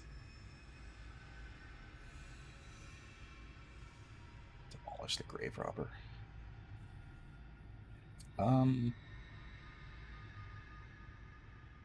My mirror skill will affect how much damage you repair. We're not really that damaged, so sure.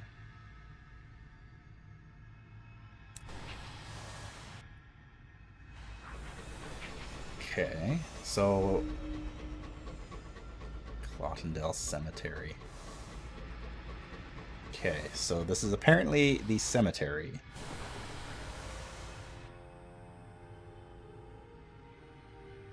How do I get around here?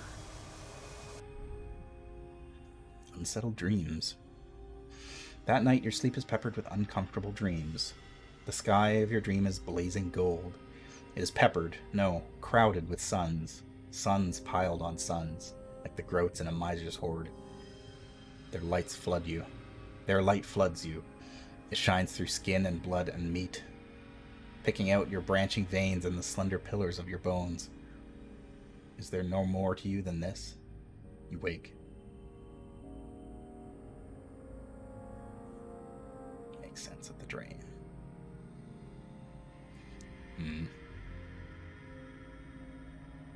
Commit your dreams to the captain's log.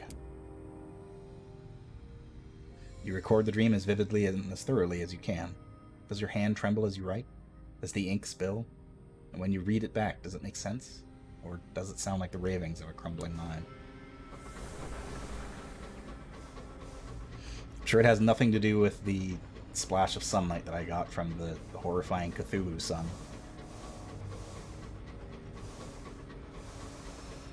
Wow, this is a big graveyard.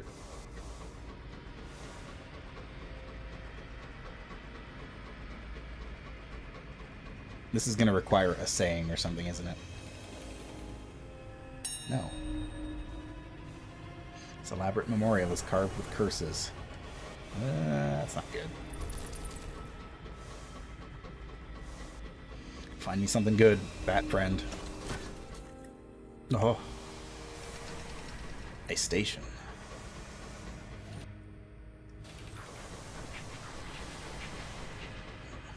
This is a church. Maybe.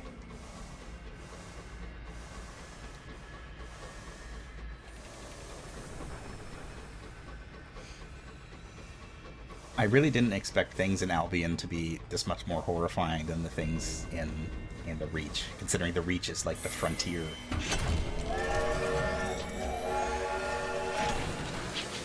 The most serene mausoleum. The nave. The soaring sepulchral heart of the most serene mausoleum. Constructed over the cooling embers of Albion's murdered sun, the mausoleum was built to house London's most glorious dead. Kensington Station is tucked into a side chapel. An elderly footman is lighting candles while waiting to guide visitors into the mausoleum proper.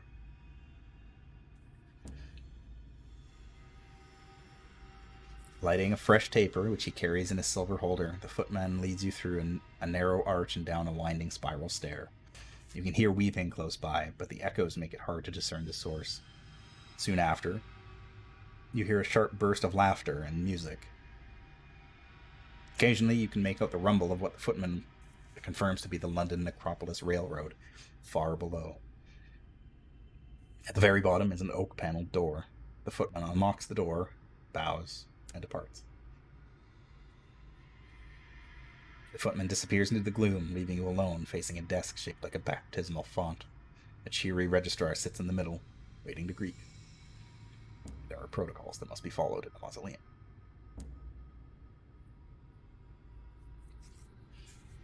She has you fill out a form, indicating your profession, age, usage of hours, and to confirm your legal status as alive. The Prince Consort's tomb is exceedingly popular. To prevent congestion, donations are requested. The greater the donation, the longer you will be allowed to gaze upon the sepulchre. If one is fortunate enough to garner the attention of one of the deathless, one must be respectful and only speak when spoken to. It does not do for the living to linger long among the dead. She files away your form into an excessively large black cabinet.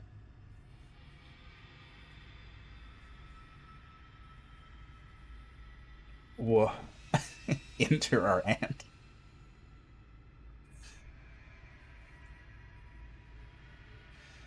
Alright, so visitors to the most serene mausoleum are ushered into the nave, a vast soaring vault above the heart of the mausoleum. Here, guests of the mausoleum may visit the tomb of the Prince Consort, arrange for the burial of their own dead in the catacombs, or merely enjoy the solemn environs of the Empress's monument to her departed love. Inter your aunt. It is time. She has requested shore leave at the mausoleum and means to join the deathless. Sure. Your aunt adjusts her horrible veil and beams at you. Remember, I shall be listening very carefully to your eulogy, she informs you before being led away into the mausoleum. The funeral passes in a haze of sherry and fortified wine. Your aunt's service to the crown is remembered, as are her many contributions to civic life. When the priest forgets a few, your aunt reminds him in a loud stage whisper from within her ceremonial coffin. And then it is over. Your aunt has joined the deathless for a probationary period. As she tells you afterward, she is free to bunk off whenever she fancies. After all, who would tell her no?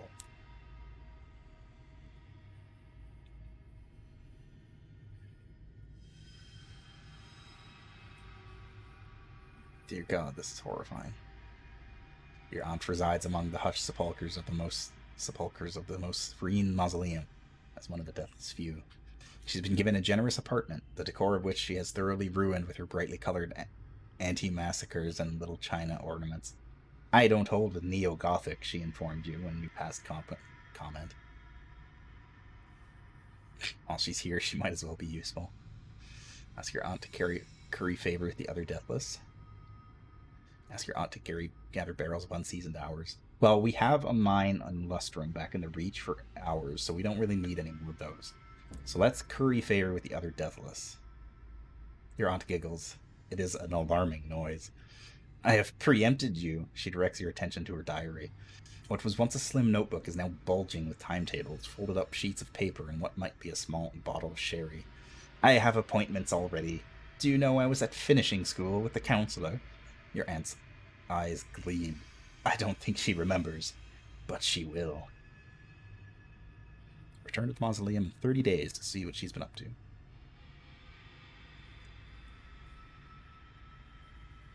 Approach the deathless.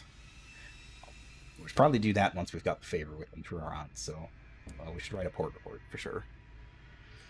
The most serene mausoleum endures. The catacombs grow as the necropolis line brings more bodies for burial. Traders bring fresh hours into the mausoleum, endowments from the Empress for the deathless interred in their vaults. Plans are in motion to add a new chapel to the nave, while the deathless petition for a new, separate station for the exclusive use of their servants. Death has never been in so much motion. Cool. Let's visit the Prince Consort, the most dearly beloved corpse in all Albion.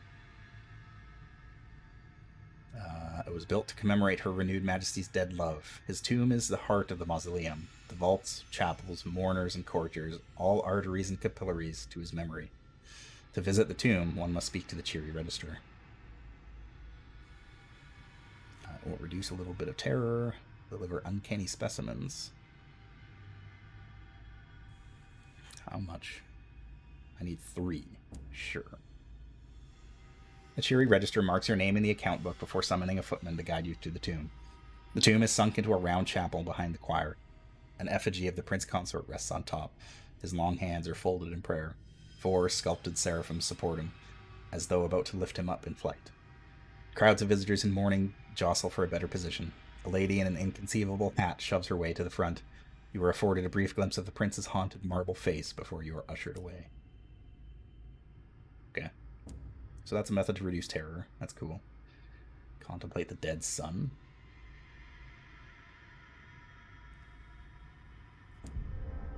Failure. I cannot contemplate this.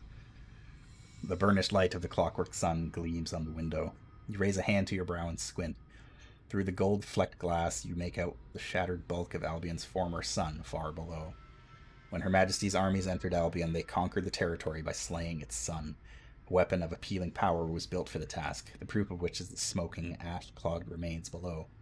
The sun is quenched, and its absence, London has built its own.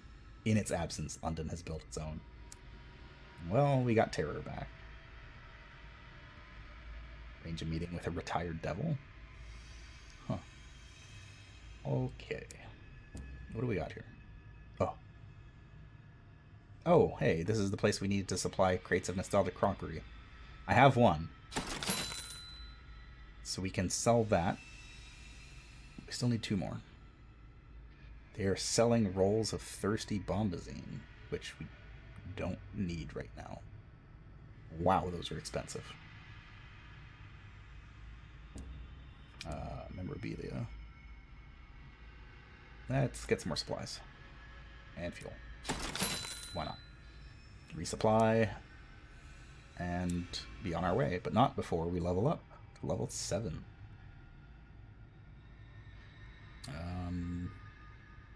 I don't know what else we got. What's new?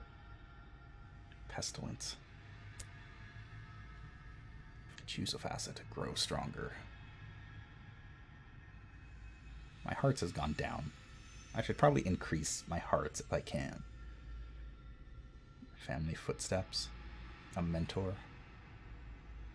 A scandal.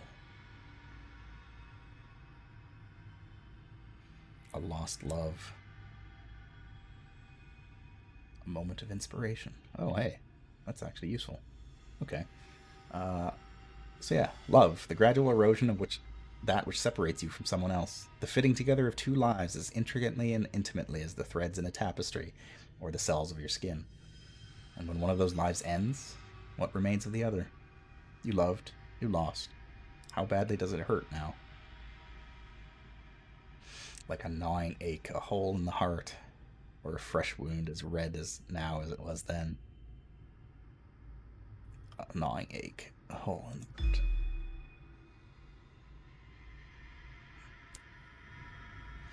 Alright, so we've lost our aunt, so she is no longer our quartermaster, but we can assign our Charybdis Hoarder, our bat friend, to be our new quartermaster. That brings... Yeah, I'm in pretty decent shape. My hearts are still kind of in bad shape, but that's to be expected. I'm a revolutionary, not a lover. Events. The strength of the sun has gone down. I'm pretty sure it was at 64 before. That's not good. Okay, so that's the mausoleum. Where should we go from here? Maybe over in this way? Sure.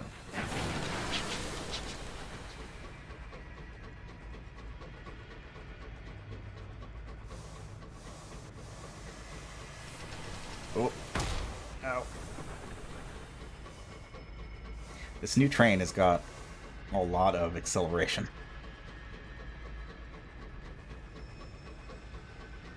Still not quite used to it.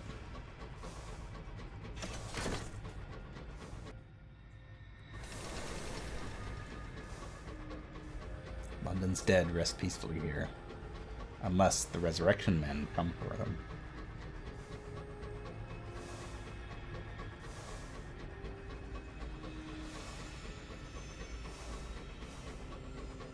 This is the first time that I've ever really explored Albion, because the last time that I got here, I think I just made it to London, and then stopped playing for whatever reason. Or I may have died before I even got there, I don't remember.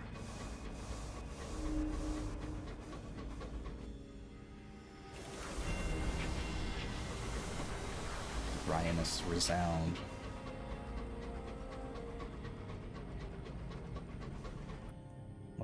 What's up here, I wonder?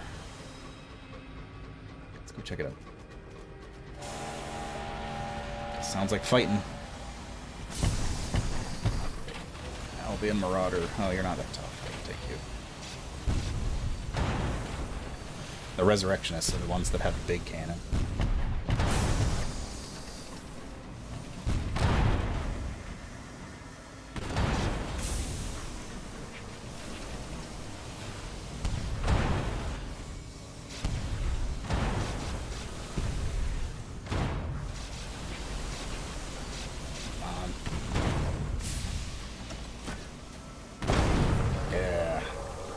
Got you good on that one.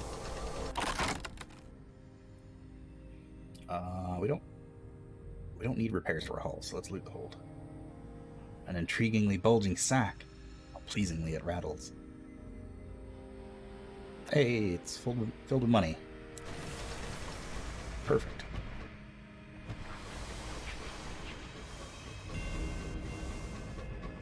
Nunark's Feast.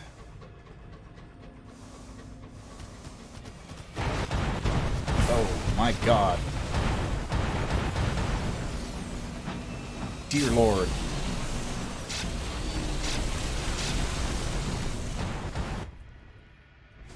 What in God's name is happening up here? I need to get out of here. I don't have a saying, so I can't do anything here. Let's just leave. Note to self, don't mess with the dreadnoughts.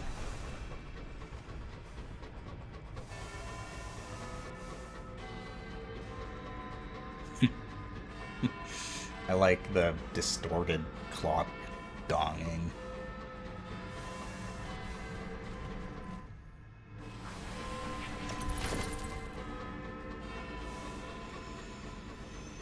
Find me something good, Scout. Oh. Probably another thing that I can't do. Yep. Not very helpful.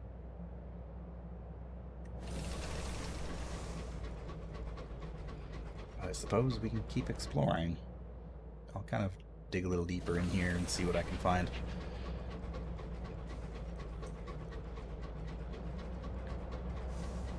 Alright, so judging from the way that the map is laid out, in that the further you get away from the center, the less industrial it becomes, I'm guessing that London is always in the center.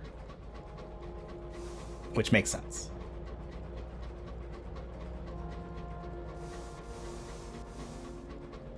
I'm guessing that each region probably has, like, their primary port in the center of the map.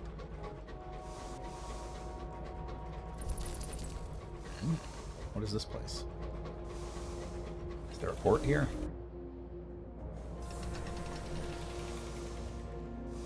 Maybe. Maybe not. Carrington Remedial School. A grim foreboding. What will become of you? I don't like the sound of that. I also don't like the look of this place.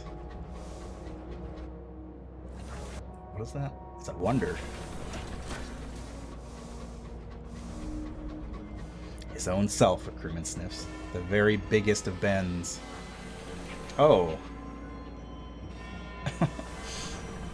Sure enough. That's Big Ben. Or whatever's left of it.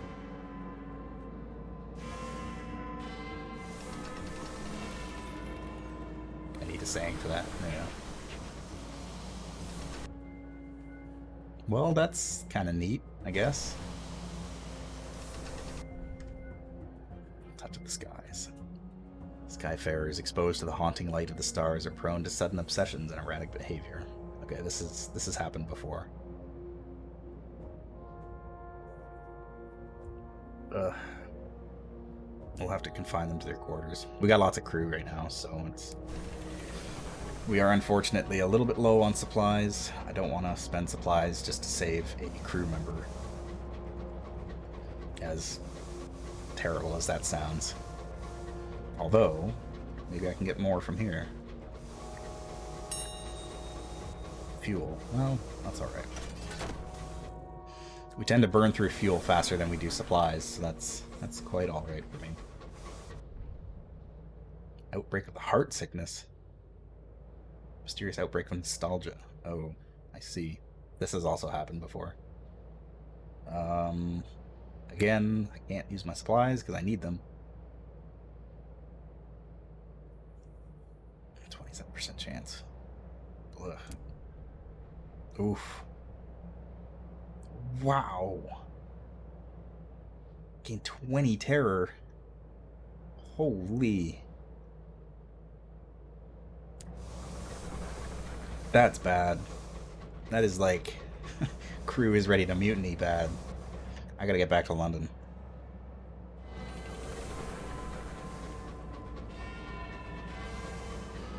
Who are you? I don't care. I'm getting out of here. Oh, hello.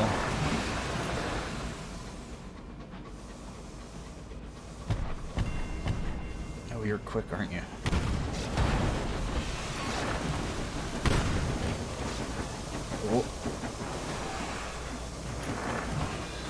the rocks, suckers.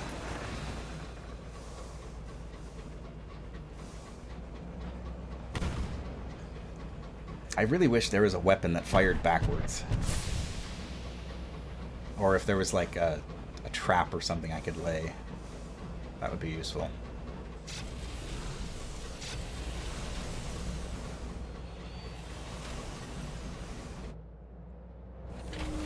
I'm way out here. Okay, I'm out of range for him.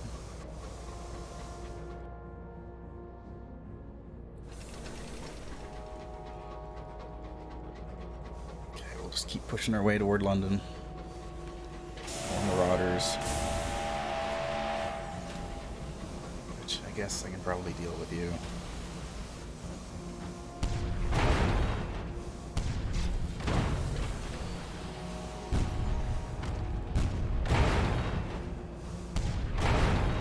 I don't even know if he has a weapon. Come here. Come here.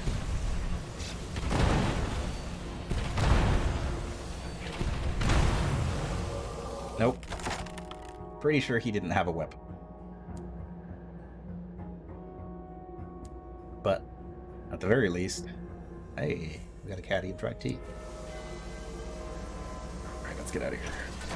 I can still hear Big Ben haunting me. Let's get out of this terrifying wasteland.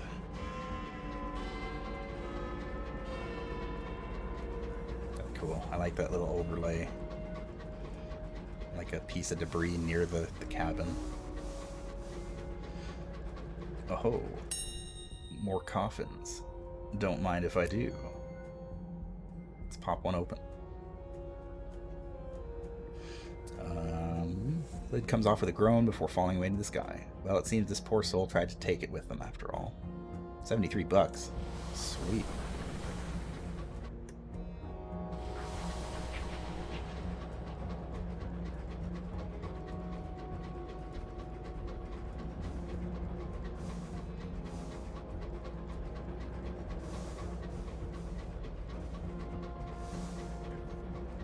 So we've made our way back to the Albion transit relay, or I guess this is the Reach transit relay now.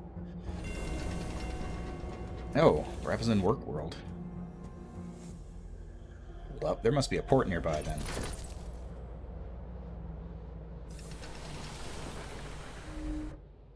Aha.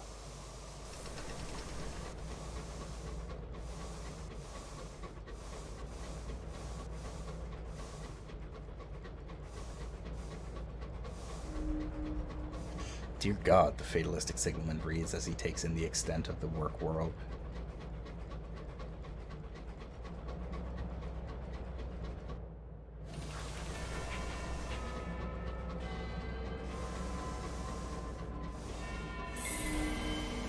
A new port.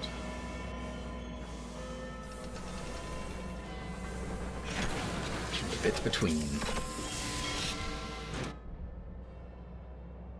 The officials of Brabazon never bothered to formally name this waypoint. A captain's dock here to pick up goods or deliver workers. It is not a place to linger because of the proximity to the accelerated time of the work world. Oh, a hulking clay man in a heavy coat stands on the platform. The clay men were an underclass in old London. Very few of them came to the skies. This one holds an urn to his chest.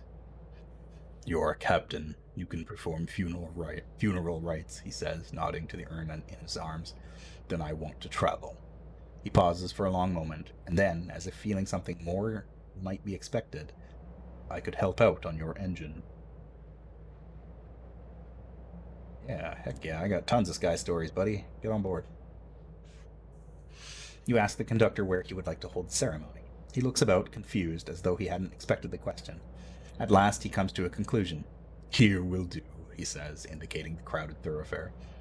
You and a few of the more respectable of your crew gather for a brief funeral. Everyone has at least something in black. You offer the expected phrasings before pausing for the eulogy. The clay conductor shakes his head. You do it, he grunts. Okay, let's say a few words. You render up a bounty of platitudes, benign wishes to the beyond, and maudlin remembrances of departed friends. The conductor frowns stonily, realizing he needs to give you at least something to work with. He could sing, he manages. You work a line about a man of clay with the voice of an angel into the eulogy. The conductor seems satisfied. Where's your engine? I'm ready to assume my duties. The conductor picks up the urn and heads off in the direction you point. He's the new first officer. 6 iron, 6 hearts, 2 iron, and affiliation academy. We could use some more hearts. I'll leave them for now.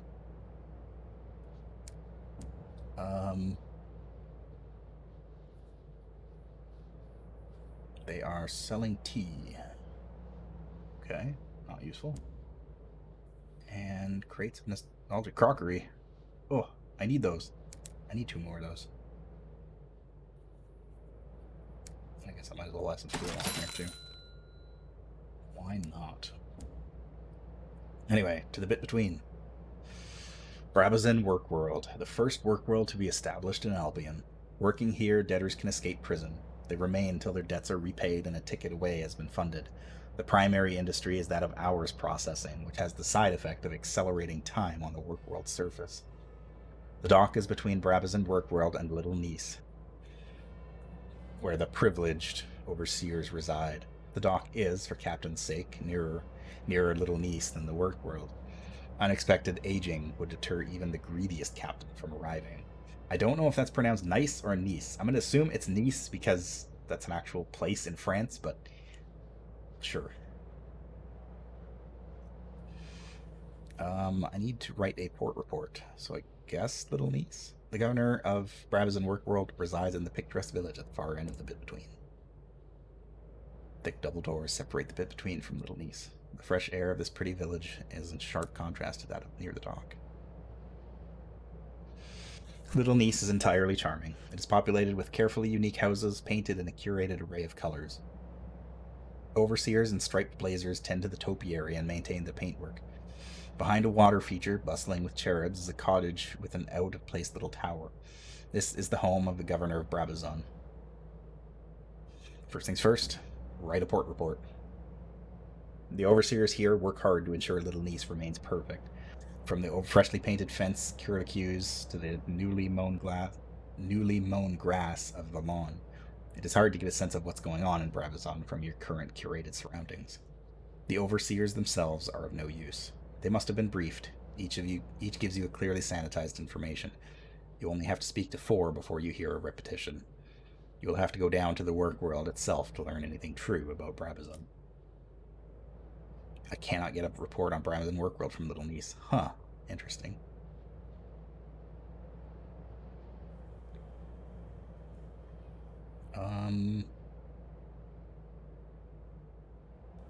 Bring gossip to take tea with the governor. He'll let you keep what you can't consume. Sure. The governor stands by the window. He looks past the tasteless fountain to where an overseer is sweeping up leaves. This man here, he came here with his parents and worked his way up. Paid off their debts entirely. In a few months, he should be able to afford to leave. I've arranged for him to visit Lustrum as soon as he can afford the fare.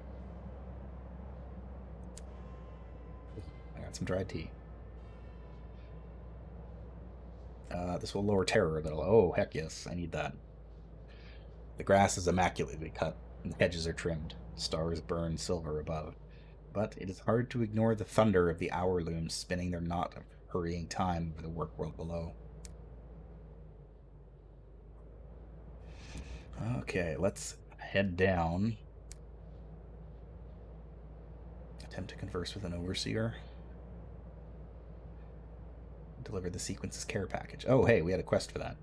When you explain the nature of your delivery to the overseers, some appropriately downtrodden workers are summoned.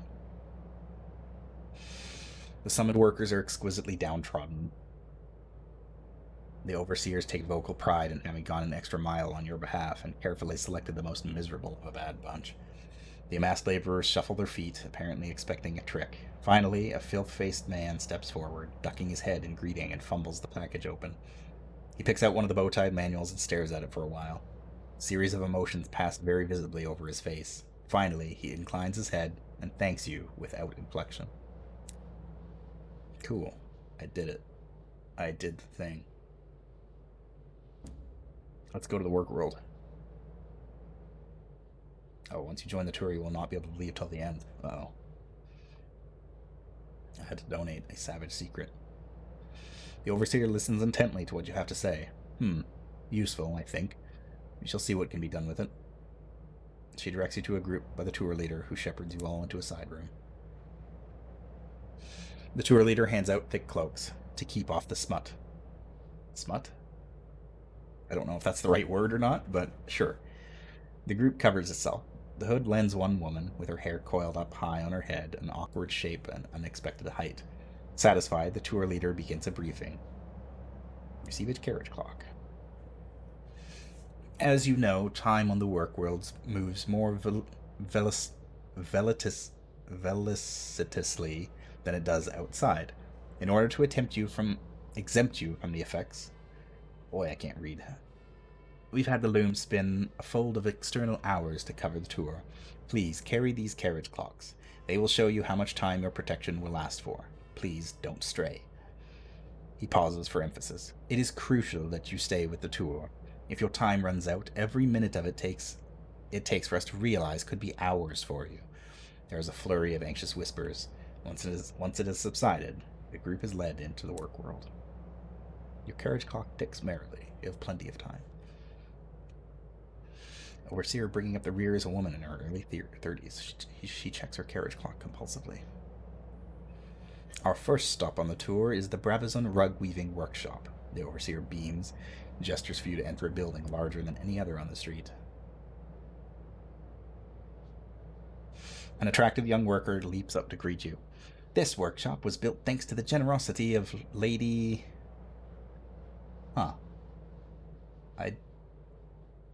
I don't know who that is.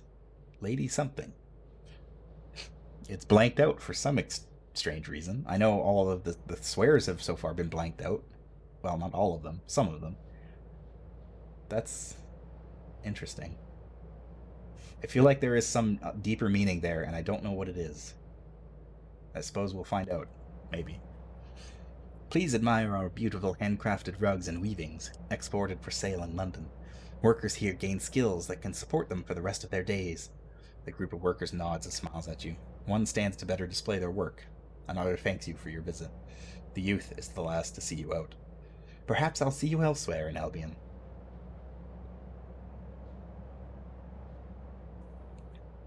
Smile at the workers. Yeah, simple act of human warmth.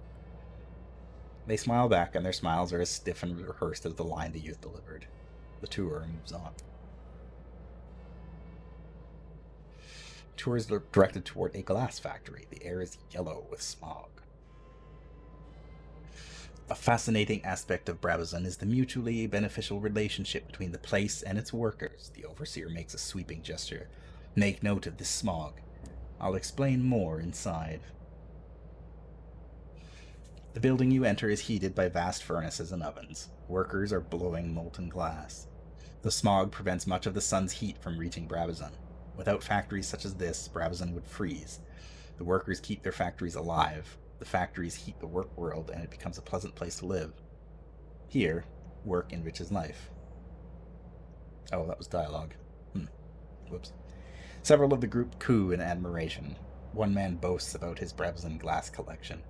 A young lady in gaudy finery turns to you. My parents paid the main furnace to ensure the poor would never go without. What did you fund? Confess, I am not one of the donors. Sorry, I'm a locomotive captain. The young lady blushes. So dangerous. So romantic. That sounds much more fun. Is it difficult? Perhaps my parents will buy me a locomotive. She seems bored for much of the rest of the tour. It seems the thrills of your profession outweigh the charm of inherited virtue. Oh, well, thanks for the gossip. The tour moves on through the upper layers of Brabazon toward a refinery that belches heat like a dying dragon. Peer through the window at the hour refineries. Please line up here. That's it. The overseer indicates alongside a long, low window.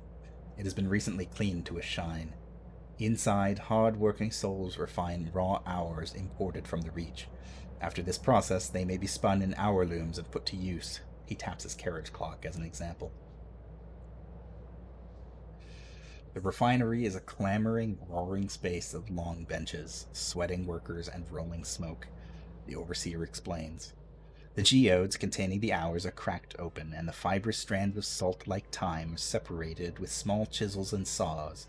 Men and women do the former work, children the latter. The filaments are then passed through a series of furnaces to remove impurities, which are in turn brushed away with an indigo slush. The slush is raked to ensure not even a stray minute is lost. Once the seconds and minutes and hours are extracted, they are seasoned, taken from a very high temperature to a very low one, and back.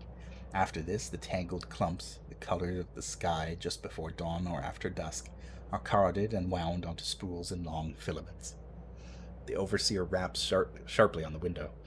As one, the nearby workers look up, smile, and wave.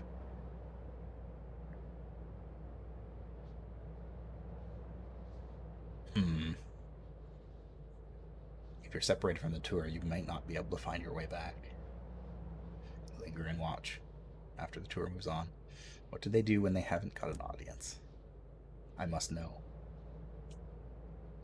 Seconds after your group has moved on, a worker in the middle of the front row leaps from her seat.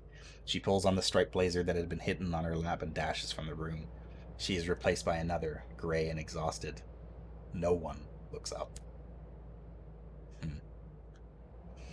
Leaving the refinery behind, you turn through the street towards the ceaseless ring of hammers. A short walk, then you enter a dusty yard.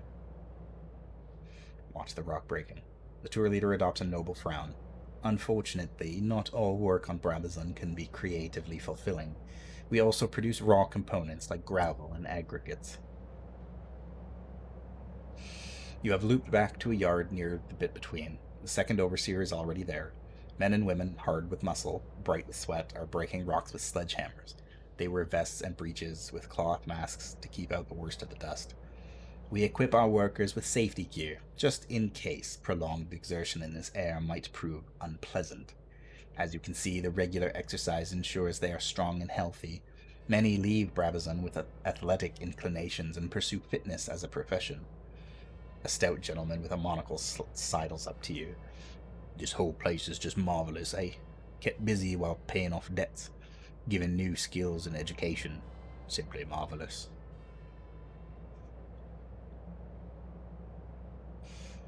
I've had enough of this farce of a tour. Equivocate. Well, on the one hand, yes, and on the other hand, no, and on the third hand... His eyebrow raises so far that his monocle falls. There's always something better. That's easy to say. And do you have any suggestions for exactly what? He swells with hurt pride. I donate what I can, and I come to this ghastly place to ensure it's well spent. What more do you want? Oof. Come on, the overseer is gesturing at you angrily. We can't waste another moment. We have to leave, now. Complete the tour. It is important we return in plenty of time, so I'm afraid we'll have to end the tour here. The lead overseer circles the group, shepherding the huddle through the doors back to the bit between. The second overseer takes a head count, a poor one, for she double counts twice before giving up. Nevertheless, she signals her partner to go ahead.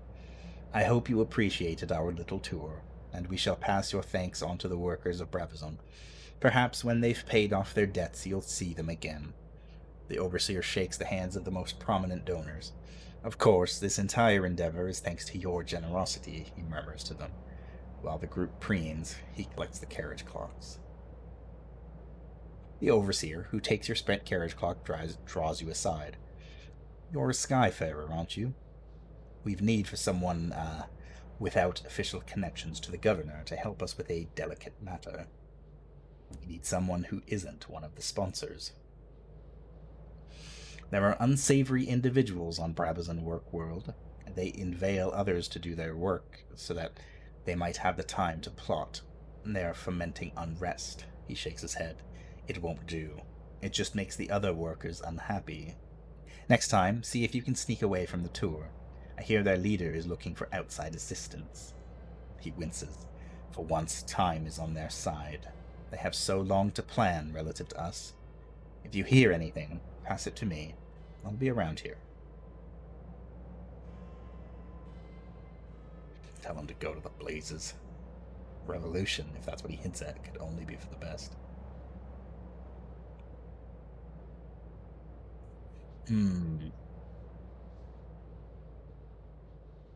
Make no promises.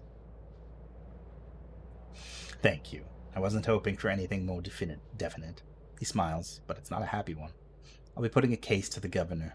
I'll make sure you're paid for any information that helps us quell unrest, helps us keep the workers happy. He shakes your hand. Thank you. Come back to me if you hear anything. I'll be around. I just wanted to write a port report.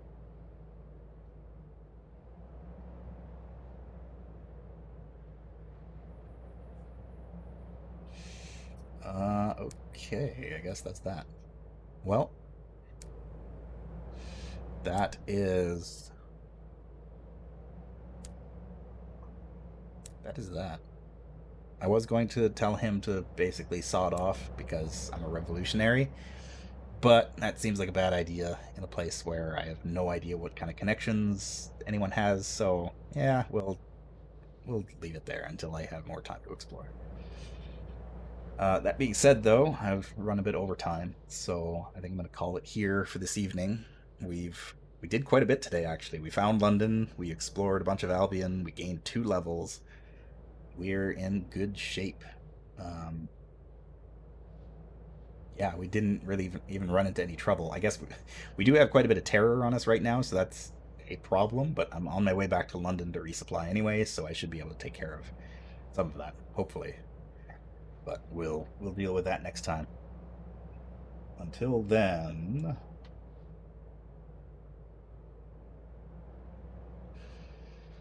that is this evening. Um, yeah, as always, I've got all these wonderful friends who are streaming throughout the week. Some more than others, but there's always stuff going on. I personally will be back Tuesday with what sounds like me and the gang are going to be getting back together for more Pulsar Lost Colony, which we played last week. That was a very long stream, but it was really good. That game is a ton of fun, and I'm looking forward to getting back into that. So it's it's worth checking out and doing that. For now, I know B Drops is currently doing their art stream, and including several people on the list. So definitely check that out. I guess I know there's only the couple of us here, but I might as well raid them. They raided us last time, so it's only polite. And then tomorrow, Ashes Shakespeare's doing miscellaneous Mondays, which I don't even know if she's put up a poll yet, so I don't know what's going on.